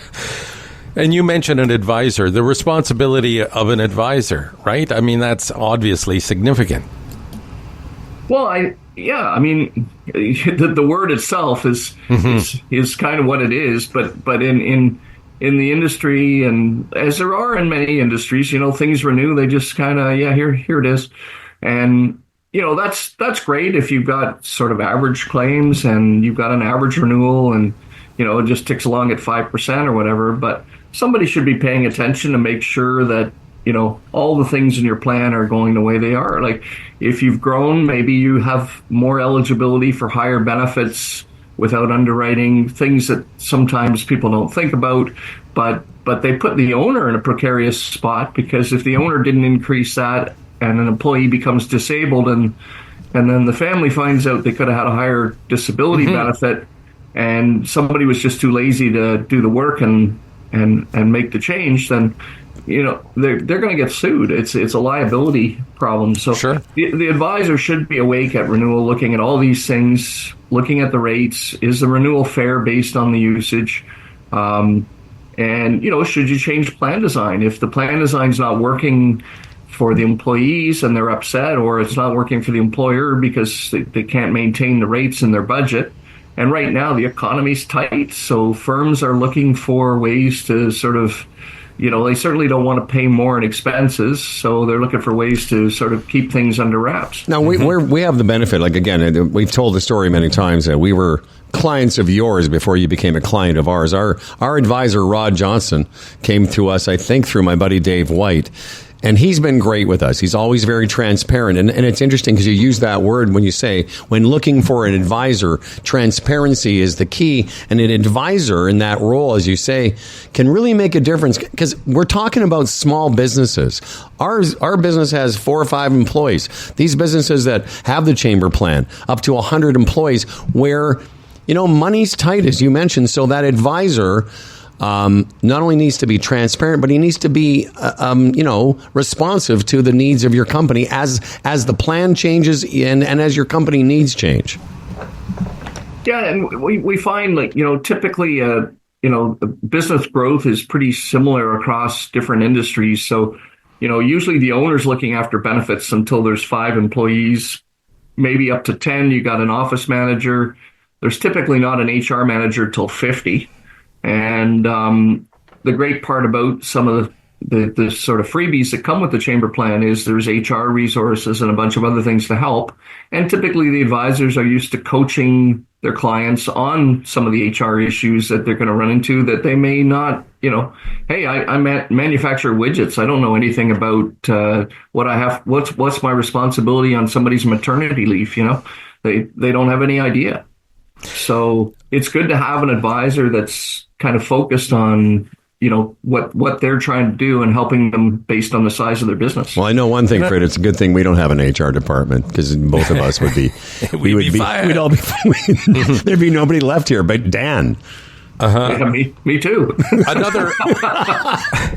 Another attribute is the fact that it's nonprofit, and the chamber plan being part of it, and again, gets back to the transparency. There's always going to be increases, but the increases through the chamber plan, again, through transparency, you can see why. They're just not willy-nilly, and traditionally, you've held the line on premium increases. They're just fair. That's what they are. Right, Brett? Yeah, and I mean, our 10-year average in Ontario, for example, would be just under 5%. The industry average is probably 10%. Yeah. And, people think things should never go up, but, tell that to the drug companies. I mean, the average cost of drugs goes up significantly every year. Every year there's new drugs. There was heavy impact when things like Ozempic and Wegovy and all these things come in. There's always, something new. And the dental fee guide goes up every year. I mean, dentists, they have to, make a living, and so do paramedical practitioners or physio, chiro, massage people. They all have a guide that they increase each year, and it varies. I mean, the dental fee guide went up heavy after COVID because a lot of dentists had to invest in new equipment and right. So on. So they had to recoup their costs. So we were seeing dental inflation in the double digits for a couple of years, and then now it's kind of calmed down, and we find dental inflation this year is going to probably be 3 or 4%. I have a question about, actually, I was thinking about the dental plan that we have on the chamber plan, which is fantastic. But I saw an advert on the television the other night. I'd forgotten about the government of Canada now has a dental plan for people who are making under a certain amount, like $90,000 or less, and without insurance. Is that going to have any impact on people with insurance? Well, no, because first of all, you're not eligible if you have access to benefits. Right. Mm-hmm. So that's one of the criteria. The other criteria is it's income based, and to be fair, there's not a lot of people living in the GTA that can afford to live in the GTA that don't meet the household income test of 70 or 90,000 as a combined income. So it's really, even people that didn't have access to benefits, it's there's not a lot of them that are going to be able to get on it. It's going to help some seniors for sure, but it would also help people like my to the program. I think the great part about these things is helping people that don't have coverage. But it's very low impact to us. Well, I was going to say, you're seniors for sure, but someone like my daughter who's just got her first job where she's going to make some, okay money, but not to that threshold, that the government dental plan would definitely help her because she would have to pay for it if that benefit didn't exist. But it's inside the chamber plan, it's not going to make a difference.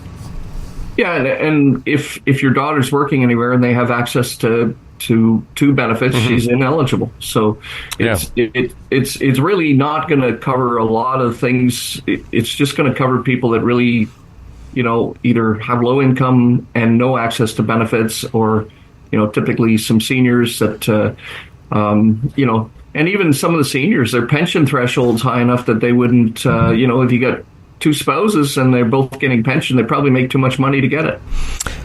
Yeah, I was reading about that. Yeah, it isn't. It's a good safety net, but really not that significant based on the income levels that it's based on. But it's there. Better than nothing, I guess. And the chamber plan for a small business has a component. I'm sure we've spoken about it off the air, but I'm not sure if you've ever mentioned off the air how you can continue with the plan as a retired executive. There's ways to be part of it even after you start to wind your business down. Yeah, we have a program available for all our members. So there's an executive version for owners and key managers, and then for employees, there's a retiree for employees. And basically, they can roll right off the chamber plan as long as they select it within 30 days of their coverage ending, without any underwriting, and they move over to. And there's a few options available. It's not quite as robust as their group coverage, but it's pretty good, and it's got out of country coverage and so forth, which is great. That is the gem within that, because again, as you get older, your travel insurance, your coverage is always reduced, but within the chamber plan, if you continue on that, the travel coverage or security is still quite significant based on your age. Yeah, the one really great thing about the chamber plan, amongst many others, is the out of country has there's no cap and there's no pre-ex. So unlike so many carriers that if you drove by a doctor's place before you went and traveled, then they're not going to cover your claim. This is not the case here. They're good at doing it, and I know Howard's experience. Yes, Howard has. Yes, Howard saved a couple $100,000 US because of the chamber plan. As always, great conversations, and another reason not only to think about the chamber plan if you're a small business, like a lot of Humble and Fred listeners already have, but a great opportunity if you're not in the chamber plan, you're unsure, getting someone from the chamber plan from Tanner Financial to have a look at what your small business is doing. It makes sense. There's no obligation, but it certainly has so many of the benefits that we've been talking about and benefiting from for many, many years. From the management and staff of the Humble and Fred Show, Brett, we wish you a Merry Christmas and a Happy New Year, and look forward to getting together with you again in the not so distant future. You should come back and do one of these every so often. They're very, very good. Thanks, guys. Great to see you, and all the best to you and yours. Right. Enjoy yourself. Thanks, Brett. See you later. See you. Talk to you soon, my friend. Very exciting. Brett Tanner knows what he's talking about. It's good to get the chief in here. Yep, good man. Good man. So, are you all done, or do you have Bodog to do? No, I did Bodog. All right. I could talk about our good friend, Tim Niblett. Do it. Who's a portfolio manager. Raymond James, a member of the Canadian Investor Protection Fund. Tim was on yesterday, again, very informative, talking about, looking after your family and the security that comes with that, investing, the right way to go, the right things to think about. And again, all part of that is your portfolio. You got to stay on top of it. And if you have any questions about it, say you're with someone other than the Sherpa, Sherpa Jay, Sherpa Tim will have a look at it, give you an assessment, let you know if you're on track or not. And from there, it's up to you. Do whatever you want to do. No strings attached. No commitment whatsoever. They will do that as a service. Retirement Sherpa, retirementsherpa.ca. Dan, if you're listening, it's time to wrap up the toast and get here with the news. We got a lot of stuff to get through still. Of course, our friends Boron 1 doing what they can to get boron out of the ground. This is a great stock to look at. Have our Sherpa, your Sherpa, take a look. I think right now it's like 5 cents a share. 5 cents a share. If it turns out that all this work they're doing turns into a working mine, the share price will go up. That's why we always claim we have no inside information other than what you can find on their website, Boron 1 at boron1.com. Boom, boom. I know you guys probably don't use this convenience very much because you have, you're always cooking with somebody else, whereas I'm, I do a little cooking with my friend on the weekend. I like to make her something from scratch, but a lot of times I will use, and Dan's seen it, those instant Uncle Ben's instant rice you put in the microwave for 90 seconds. Do you ever use those, Freddie? Only the rice and beans. Like if I'm having jerk chicken or something, I'll get the Jamaican rice and beans in the pouch. It's not bad. Yeah, not bad. And other companies, Uncle Ben's is one of them, but others, have started. And you can get like risotto, and it's not bad. Dan, you ever used it? No. Why? Why? Because you're too good. I'm too good. No, I just say, heating up stuff in plastic in microwaves. It's just, I don't know. I don't like the idea of it. So, I make my own rice. You're going to hate this story. Okay, here we go. Well, I use it. Listen, I can make rice. I know how, but this is just too convenient. And I've been doing it a long time, and the instructions are very simple. Tear the top of the package, put it in the microwave. 90 seconds later, you got rice. Got it. So the How Man may or may not have been under the influence of marijuana when the following accident happened. I put it in the microwave. Imagine. Yeah. I put it in the microwave, went about my business. I was making a salad. All of a sudden I hear this. Poof! I hear this noise. It's poof! Right. And I open the microwave, and there's rice everywhere. It exploded. Because, why, Dan? Because you didn't cut open the plastic. I didn't take the plastic top off. Right.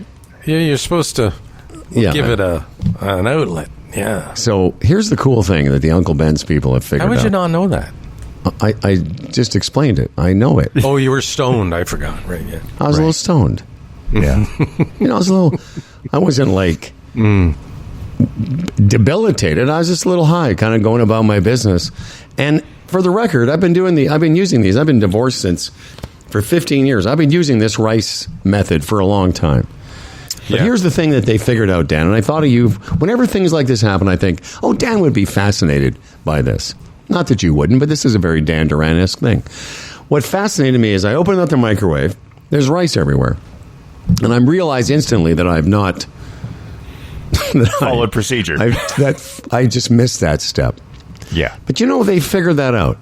So the rice people, whenever they made this packaging, they figured out that there would be people that would miss that step. Right. And so what they did is they built in a mechanism. This, again, made me think of you, Dan. Whereas when it explodes, it only opens a bit. Like, you'd think that the pressure was building inside that package and the whole thing would explode. But it didn't. Right. It was just about a third of the bottom of it. So they have figured out that there's going to be a percentage of people that aren't going to follow the directions. So to mitigate the damage for idiots, it just opens up a bit. You know that for a fact? I don't. Oh, okay. But And again, I'm not questioning. I'm just saying, do you know that for a fact? Like, did you Google it? And it's for people No, I that are didn't Google it. stoned to know what you're doing. Sorry, stoned people. No, but you could see. Here's the thing: when I opened it up, I could see, because I expected when I opened the microwave door that the package and that it was going to be everywhere. The package would have exploded, but it didn't. It only exploded a little bit. So the mess was no mess. There was some mess, trust me. Oh, okay. But not, right. but not what you would expect. And I surmised you would all that. expect obliteration. Exactly. Is what you're saying. Yes. Right. So and I thought, well, if this is a Dan thing, I thought, well, this makes logical sense, Mr. Spock, that logically they must have built it so that it doesn't. Because they must know a certain number of people aren't going to do it, and they have to build in a safety. Some kind of safeguard so that when that inevitably happens, it doesn't ruin everything. Yeah, good point. Here's another hack. It takes a lot longer, but if you use that type of product and you don't want to use a microwave per se, you just take like that rice, you put it on the couch and you sit on it for 2 hours, and that'll warm it up. Damn, really? Again, it takes longer. Right. It takes longer, but do you put it right in your pants? Avoid the microwave. Do you put it in your pants next to your diaper, or is it? Yes. and you sit on it for 2 hours without moving. You can't get up and down. No, that because sounds great. That releases the heat. Because that's way more convenient than actually making rice. What? What? Well, it's just you need solutions for your environmental concerns. Okay, this is our last email. Dan Duran. Yeah. What do you think about Manny Vargas for the Humble and Fred Zoom Theater? Oh, sure. I don't think. Let me do I don't think we've had that. No, I don't think so either. The pleasure. Unfortunately for Manny, it's only going to be for this last.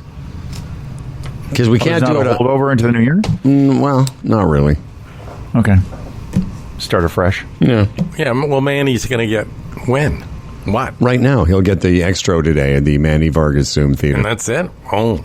Well, if you want, Dan, if you want to hold it over to January 6th, then sure, do it. There's no rules. Well, why should Manny only get 1 day and everybody else gets 4? Okay, you're right. There's no reason. Come on. He might take that personally and issue a very scathing and critical email to us. Accusing us of all sorts of things. Dear Humble and Fred, during a discussion where Fred sat on some instant rice for 2 hours, I was quite pissed off. Now, you know what? We're going to let Manny Vargas ride right through the new year. All right. In the meantime, our last email comes from somebody that has been such a great supporter of ours. And that is Jennifer Kelly, and her subject line, Hi guys. Happy campers and peace to all. And she says, hi guys. Because why not? That's what you do. Howard, this email starts, go check the front door. I left a little something there. Just wanted to let you guys know I was thinking of you and to wish you all a very Merry Christmas and Happy Holiday with your family. From your listener family to you all, have a wonderful vacation, everybody. Cheers, says Jen. And then I'm going to play her voice note because she's the only one that ever took that instruction to heart, and she does a great job. She says, I tried to have Christmas music in the background, but I don't think the quality was very good, so I apologize for that. Anyway, take care. And here's Jennifer. Hi, guys.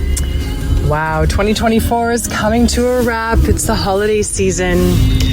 Thanks so much for everything. I feel like there's so much I could say. Talk about bad trips on bad drugs or dogs with diarrhea or moving out of town, all kinds of things that you guys talk about on a daily basis that just resonate so much with me, and great Netflix series and politics. So thanks for everything. Thanks for the laughs. Thanks for the entertainment. And just to let you know, I left a little something at the door of the Humble and Fred head office studios. And I also wanted to tell you that I left it, I actually think it's, well, I'm not going to drive to Brampton, I'm not going to drive to Peterborough, but I think it's very apropos that I left it with Humble because he has been the media mediator in all of this. So please, Howard, pass this along to Fred and Dan.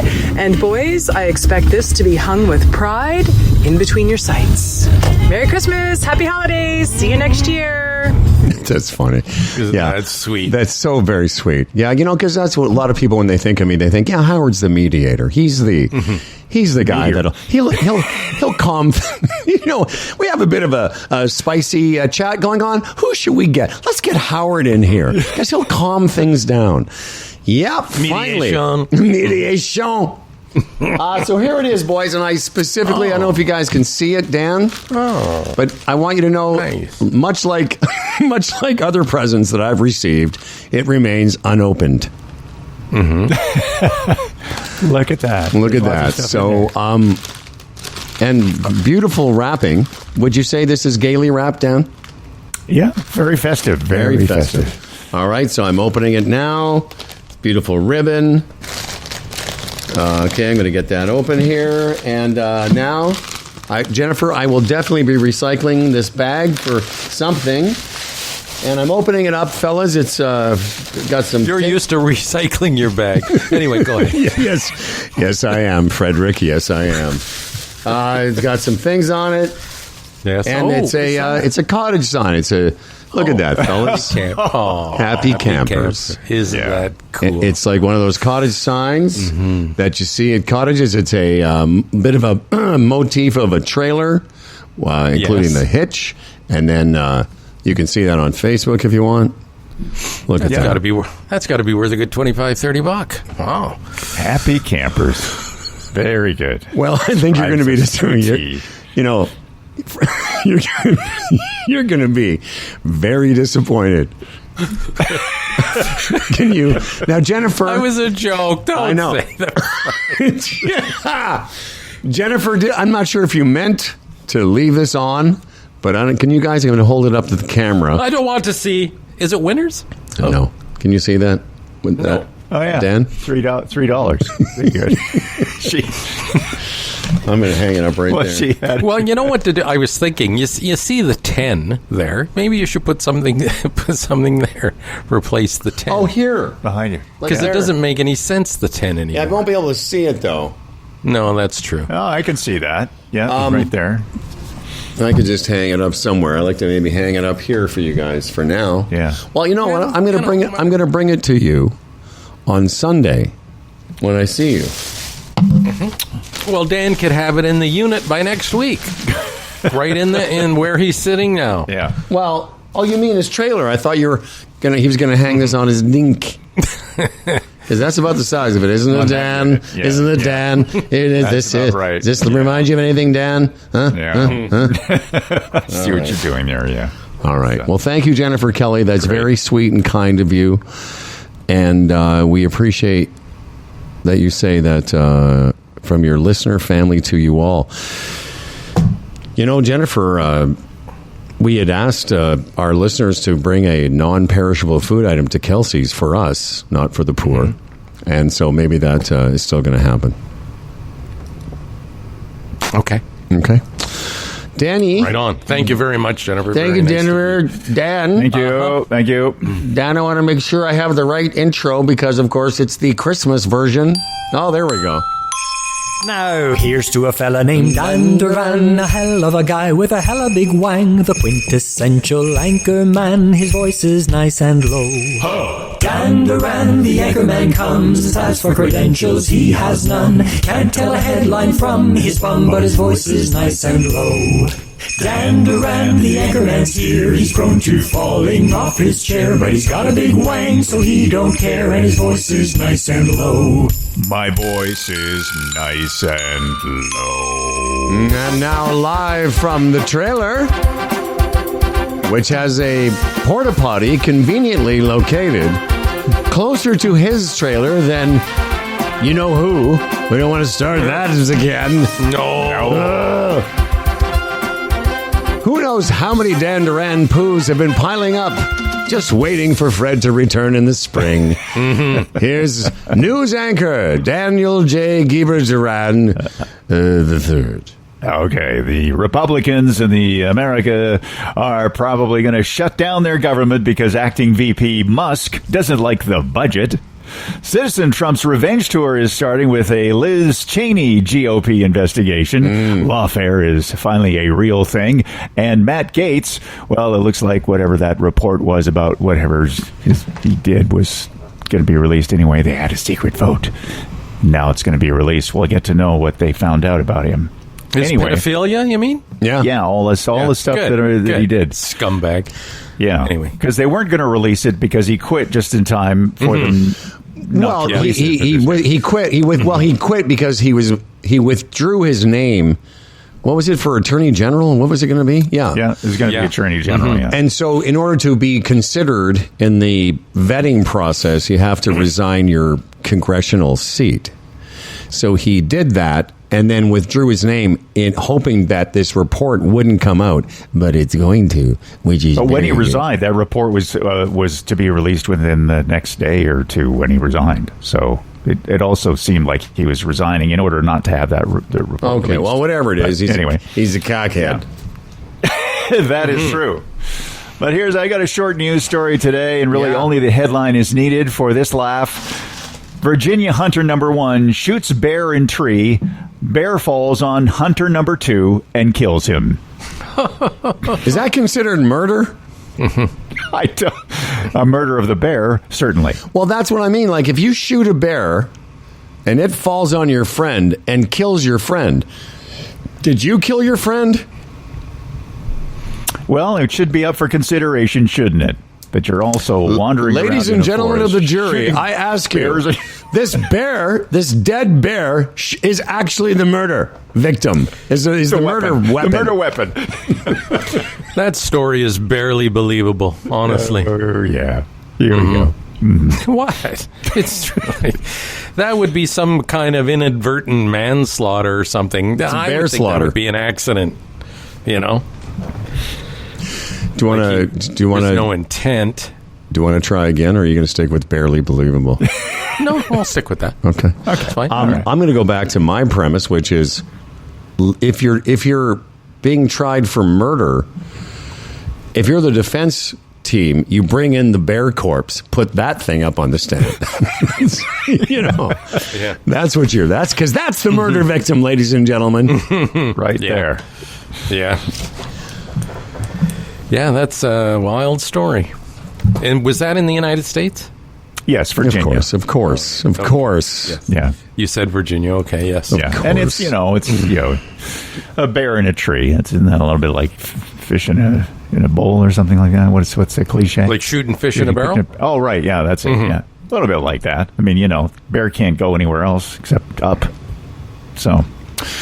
All those stories about, that were sort of more prominent when you were a kid. You learned about things and you'd hear that, if you ever be attacked by a bear, that you're supposed to play dead. Yeah. Like, what if, okay, I mean, I've never been in a situation, but what if you're a bad actor? Or what if you're like, what if you're playing dead, but the bear's not buying it? Like, what if the bear's like, all right, okay. Listen, I see what you're doing there. It's not fooling this bear. And then just fucking slashes you across your face with a giant bear paw. I think that's changed now, where they tell you to be as big and loud as you can, because as if a bear couldn't sense that you're not dead. Just by a sniff, they'd be able to think. Well, I'll tell you what, if I'm being attacked by a bear, I shit myself. The bear's going to think I'm dead. There you go. That guy, the bear's going to say, if that guy's not dead, he should be, considering. Yeah. What's that movie with... I was going to say Leonard DiCaprio. With Leonard DiCaprio, that famous actor? Yeah. Actor Leon, Leonard? yeah. Leo. The Revenant, is that it, where he fights the bear? Yes. That's fucking crazy, man. I never got through that movie. It's a good movie, Dan. I didn't either. Really? Yeah. No. I liked it. Like, okay, I get it. What do you just... I get it. He fights a bear. I just found it fascinating. But he fights the bear is one of the greatest scenes in that movie and wins. That doesn't happen. That doesn't happen a lot. Well, that question you asked, and I have a theory. the way we consume media now, often, if a movie's like 2 hours long or something, I might watch an hour and a bit and pause it and then watch the rest the next day for whatever reason. And I think if you're watching something and you have that habit, if it's not grabbing you, you just don't go back and finish it. And I think that may have been one of those situations, you know? It's like series we've talked about. You've watched it. I watched 2, and then after that, nothing really compels you to go back, you know? Well, I've said this before, that our movie viewing habits are so different. Like, if you're in a movie theater, I could name, in all the years I've been going to movies, a handful of times that I've walked out of a movie. It's been so bad that I'm like, okay, I'm going to cut my losses here. Yeah, but only one movie I've ever done that to. Only one. Well, that's what I'm saying. Most people, it's very rare because you've made the commitment, you've gone somewhere, you've paid money. So it's got to be really, really bad. But even with a senior's discount, you're compelled to stay there to get your money's worth, right, fellas? But which I've been getting the senior's discount for 10 years. But with Netflix or any streaming service, Disney Plus, whatever it is, I wouldn't watch an hour of a movie. I'll watch 10 minutes of it, and if it's not doing it for me, I just bail because you've got so many other choices. Yeah, there's only so much. It was so long I can be sitting there, and then I just have to get up or something. Do you remember the movie, by the way? Oh, the movie? Yeah. That you walked out of? A Daisy Miller, it was called. I think it had Sybil Shepherd, and it was a long, long time ago. It was a horrible movie. Anyway. I know one of the movies I walked out of that I can remember was Black Swan. This ballerina. Oh, a more recent movie. Well, yeah, I'm saying within the last 10 years. I remember I was watching it, and I was like, I don't understand anything that's going on. Hey, boys, let me ask you this. Do you think that, because I always discounted this, because I'm a grown individual and, I consider myself, special or something. I don't know. But do you think all our... I got news for you. Well, we consider you special too. But because I don't think I'm affected by all the social media out there because you're different. You're special. Yeah. But do you think that all this, like what Fred was talking about, these reels, and you're talking about TikTok yesterday and how quickly you bang through it and it's addictive in that way. Do you think that we really have our attention spans have been ruined because of all the social media and the quick hits of things? Absolutely, it has been. And just of our impulses. And without even knowing it, yeah. Yeah. Oh, we yeah, just I'd say. Got this ADD or whatever, we just got to get out. You can't stick with it kind of thing because of all that? Well, what we were talking in the discussion of Amazon discussion, and there used to be a time you'd have to leave your home to go buy everything. Every item of whether it's socks or laundry detergent, you had to leave your home. It took a certain amount of attention. But if all it takes is a couple of clicks of a mouse, if you had a mouse, there's a perfect example of, it used to be a big deal to watch a movie in your house. Can you imagine? Well, it's all about instant gratification, right? Yeah. Yeah, I mean, we've learned so much about ourselves. Even part of my experience at IKEA yesterday was attached to, in my head, it's like, on one hand, Amazon is so convenient, and now this is so horrifically inconvenient to me right now. So I'm starting to think, why don't they have a system where I can just look at this stuff and have it delivered right to my house? Which they do, but you pay for it, and it's pretty hefty, the delivery charges at IKEA. But again, we're conditioned one way, which makes us critical of another way now, that we maybe previously weren't. And it's like that with, as you say, you'd go to a movie theater and, hey, I've paid my money. I'm going to sit here for 2 hours and sit here for 2 hours. Well, not now. And think about it. We just have that. We have the option to not do it. When all our kids were littler, and going to Blockbuster was a cool thing you could do to go rent a movie of your choice. Think about how much you would... I wouldn't have bailed on a movie that I bought. It's just because it was like I had to go and get it. And whereas, honestly, I've started doing this over the last couple of years with all streaming services. If I don't like the movie within a few minutes, I just get out of it. So there's a shortened attention span. Yeah. Can you? Yeah.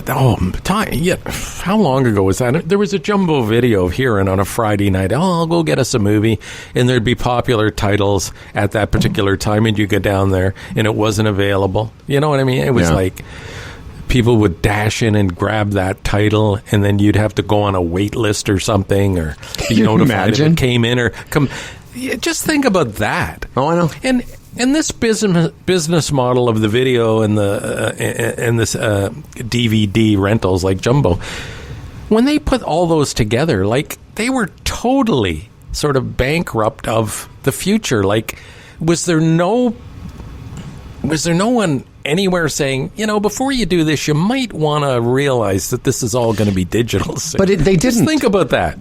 But no, obviously they didn't, because they built these huge places. When we were in radio and we went from playing records to DVD, to CDs, like, that was a pretty big shift. Could have never imagined that there was going to not be any more physical.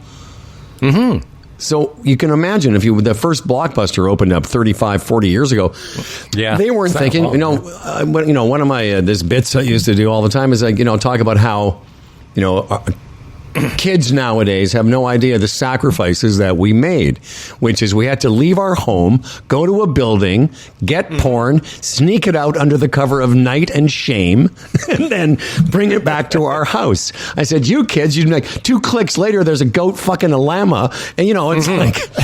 It's just insane. And clear history. Yeah, clear your history. But whatever you want. Whereas we were like, we'd go to a Blockbuster, and while the kids were looking at the latest Disney thing here, you go through the beaded curtain. Remember that? You go through the beaded curtain, and there'd be like these dirty titles. You're like, how do I sneak this out? Fuck. We made sacrifices. Even Netflix.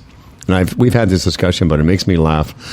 It used to be, you would order movies from Netflix. They would send the DVDs to your house, and then you were expected to send them back. Are you fucking kidding? You tell that to a kid? Yeah, you can watch this movie, but then you have to mail it back through the mail? It's insane. And not to get too heavy here, but... No, but you were talking about 2 clicks away from, the bestiality. I don't know how many people are into that. I guess you are, but we're not. But that's what I'm into. Yeah, that's you went right to the goat with the thing. Well, that's because it's we could only surmise. When the show's over, I'm going to explain jokes to you. But for now, go ahead. Oh, another seminar! Can't wait. Anyway, for now, go ahead with your little bit. From a serious standpoint, this is a big issue in how young people, kids have been affected. Yes. Attention span, too many hours, the desensitization of sex. Yeah. Because what they are exposed to at a young age. And it's sad. What we would find thrilling and exciting and fucking adventurous in our late teens is now just laying there for these kids. And you can't be on top of it all the time. No, sometimes you have to be on the bottom, Fred, yes. No, I know. But that's... Again, not to be too serious, that's a sad thing. It is. Just another byproduct. There's so many positive things about this world, but there's so many negative things about the digital world as well. And that's just another one. It's kids, what they're exposed to. Anyway. And there's no joke on the end. Well, do you want to continue to suck the life out of the fun, or should we... No, but I know the children. When we first got porn on the internet, it would take you 40 minutes for a tit to load on Via. It would be like the page would be loading. You're like, I think that's a tit. I'm pretty sure. Hurry up. Well, I told you the first porno I saw was like an 8mm with no sound. No kidding. That was in the 60s. Well, Dan, Black and white. Dan was around before talkies back in the 1920s, and you would go to a movie picture show, and they would show a woman's bloomers or something. There was no picture shows back then. It was one of those cards that rotated. It was on a cylinder, and then it would stop motion kind of thing. Here's another example of to your question about attention spans. I used to read a lot of books. I loved the physical idea of reading a book. And you said the other day, Fred, when we had a meeting, and I said, "Hey, are you going to join us?" She's like, "Oh, you were reading a book and you got caught up in it." I miss that. I miss the physical. Like I still read. Tactile. Yeah, the tactile. I still read. But the only book that I've been reading lately is this one that Earl gave me, and then my friend wrote a book, a golf book. I have leafed through it, but I read his book before he put it out online. It's just weird. So my attention span for that reading in general, I think, has been reduced. I look at it, and you mentioned that because yes, the kids have been buying me books over the past couple of birthdays and Christmases, and I'm working my way through them. It's a lot like exercise. It's like, again, where it's so easy to be entertained otherwise that you just have to make a point of walking over and grabbing the book, because once you start reading, it pulls you in. So it's almost a discipline now, where before we had all this entertainment like, a million movies and social media. Often, your spare time picking up a book, it was just what you did and you read it. Well, now you've just got to make a point of it. It's like sitting there and thinking I should go for a walk, and you put it off. No, right now I'm going to make myself do that. And I've been doing that with books. And I'll look at the book and I'm going to make myself sit down and open the book, because once you start reading, you're into it. It's like going for a walk. Well, I think that's enough, fellas. Unless you have something else, Dan. I know this is a rare that you're sticking around with us this long. Normally by now you're off to do something at the Marquee of the Theatre Guild, but you're up north right now. Up north. And what will you do today? Will you go chop some wood? Yeah. I'm not going to chop wood, no. What are you going to do? Actually, you know what? The canoe's on the dock here and the water's open, so I think I may just go for a little quick canoe. But if you tip over that cold water, you'll be dead in seconds. What the fuck? Aren't you worried about you're a solo canoeist? Hypothermia, death. Yeah. Well, I've never tipped over a canoe. So, well, listen. Take my advice. Take my advice. Don't stay in the canoe longer than 8 to 12 minutes, because after that, it's just there's no reason. 8 to 12 minutes. Yeah. So, Dan, you're going to be there all day and tonight? No, I'm going to head back to Lisa's. I got to do a little Christmas shopping and get back into. But that'll be this afternoon. Then I see. Will you bang your hitter out there? Will you bang your weed banger? Will you bang it away and then go for a canoe? Oh, I see what you're saying. No, I'm just going to go unebriated. Okay. Yeah. All right. Yeah. I don't know. Just, the sun is shining, and I'll get into the sunshine up against the ice over there. Just, it's going to be fun. Little tour. Okay. Well, as long as you... That's my plan. Be careful. Yeah. But I did want to mention, picking up from yesterday, Lisa's brother-in-law, we talked about him getting hit in the eyeball with the ball. Yes, with a golf ball.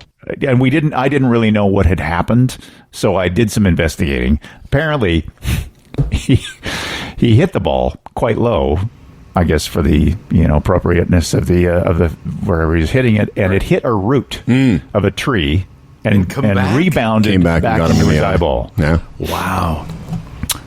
So I said, well, that's great. That's even funnier. But he's okay, by the way. Well, as long as he's okay. Yeah, it happens. Bit of a floater and a bit of a black eye, but everything's going to be fine in the long run. When you said he got a ball in the eye, I thought somebody teabagged him, but then it turned out to be golf. That's your kind of humor. Now listen, Fred. That's your kind of humor. Okay, Fred, humor. Fred, not to bring it down, but what about the children and their tea bags? What about the baby? I don't want to listen. I don't want to be a bummer, but what about a child? What if they get a bag in their eye? No, I don't even want. Okay, Matt Gates. I don't want to bring you guys down, but when I think about tea bags, I think, what about the children that don't have tea bags? Okay, thanks to everybody for your emails. We'll see you on Sunday. If you still want to get in at the last second, you can. It's Humble and Fred at humbleandfredradio.com. The address is on our Facebook page. One more message from our good friends at Bodog, and then we're out of here. Feeling caught in a neutral zone? When things start to go offside, it's time to play. It's easy to find your next favorite game at Bodog.net. Check out the latest sports odds and get free tips to help you score this hockey season. Visit BoatDog.net today. #Make a Play. This episode of the legendary Humble and Fred Show was brought to you by the Retirement Sherpa, the Chambers Plan, Boron One, Bodog, our newest sponsor, Ridley Funeral Home, and Kelsey's Original Roadhouse. For contests and comments, we read all of the emails. Humble and Fred at humbleandfredradio.com. Tell us what you want to say. We want to hear from you. Humble and Fred at humbleandfredradio.com. Also, let us know if you want to come to the show on Sunday at Kelsey's in Burlington. Check out our other podcasts in the Humble and Fred Network, Swing Thoughts, Aging with Energy, and Jeff and Julie moved to France during a global pandemic. From the Manny Vargas Zoom Theater, I'm Dan Duran. And remember, as you join the Traveliers darting place to place this holiday season, it's all about family and friends. Now more than ever, it's time to enjoy every goddamn day.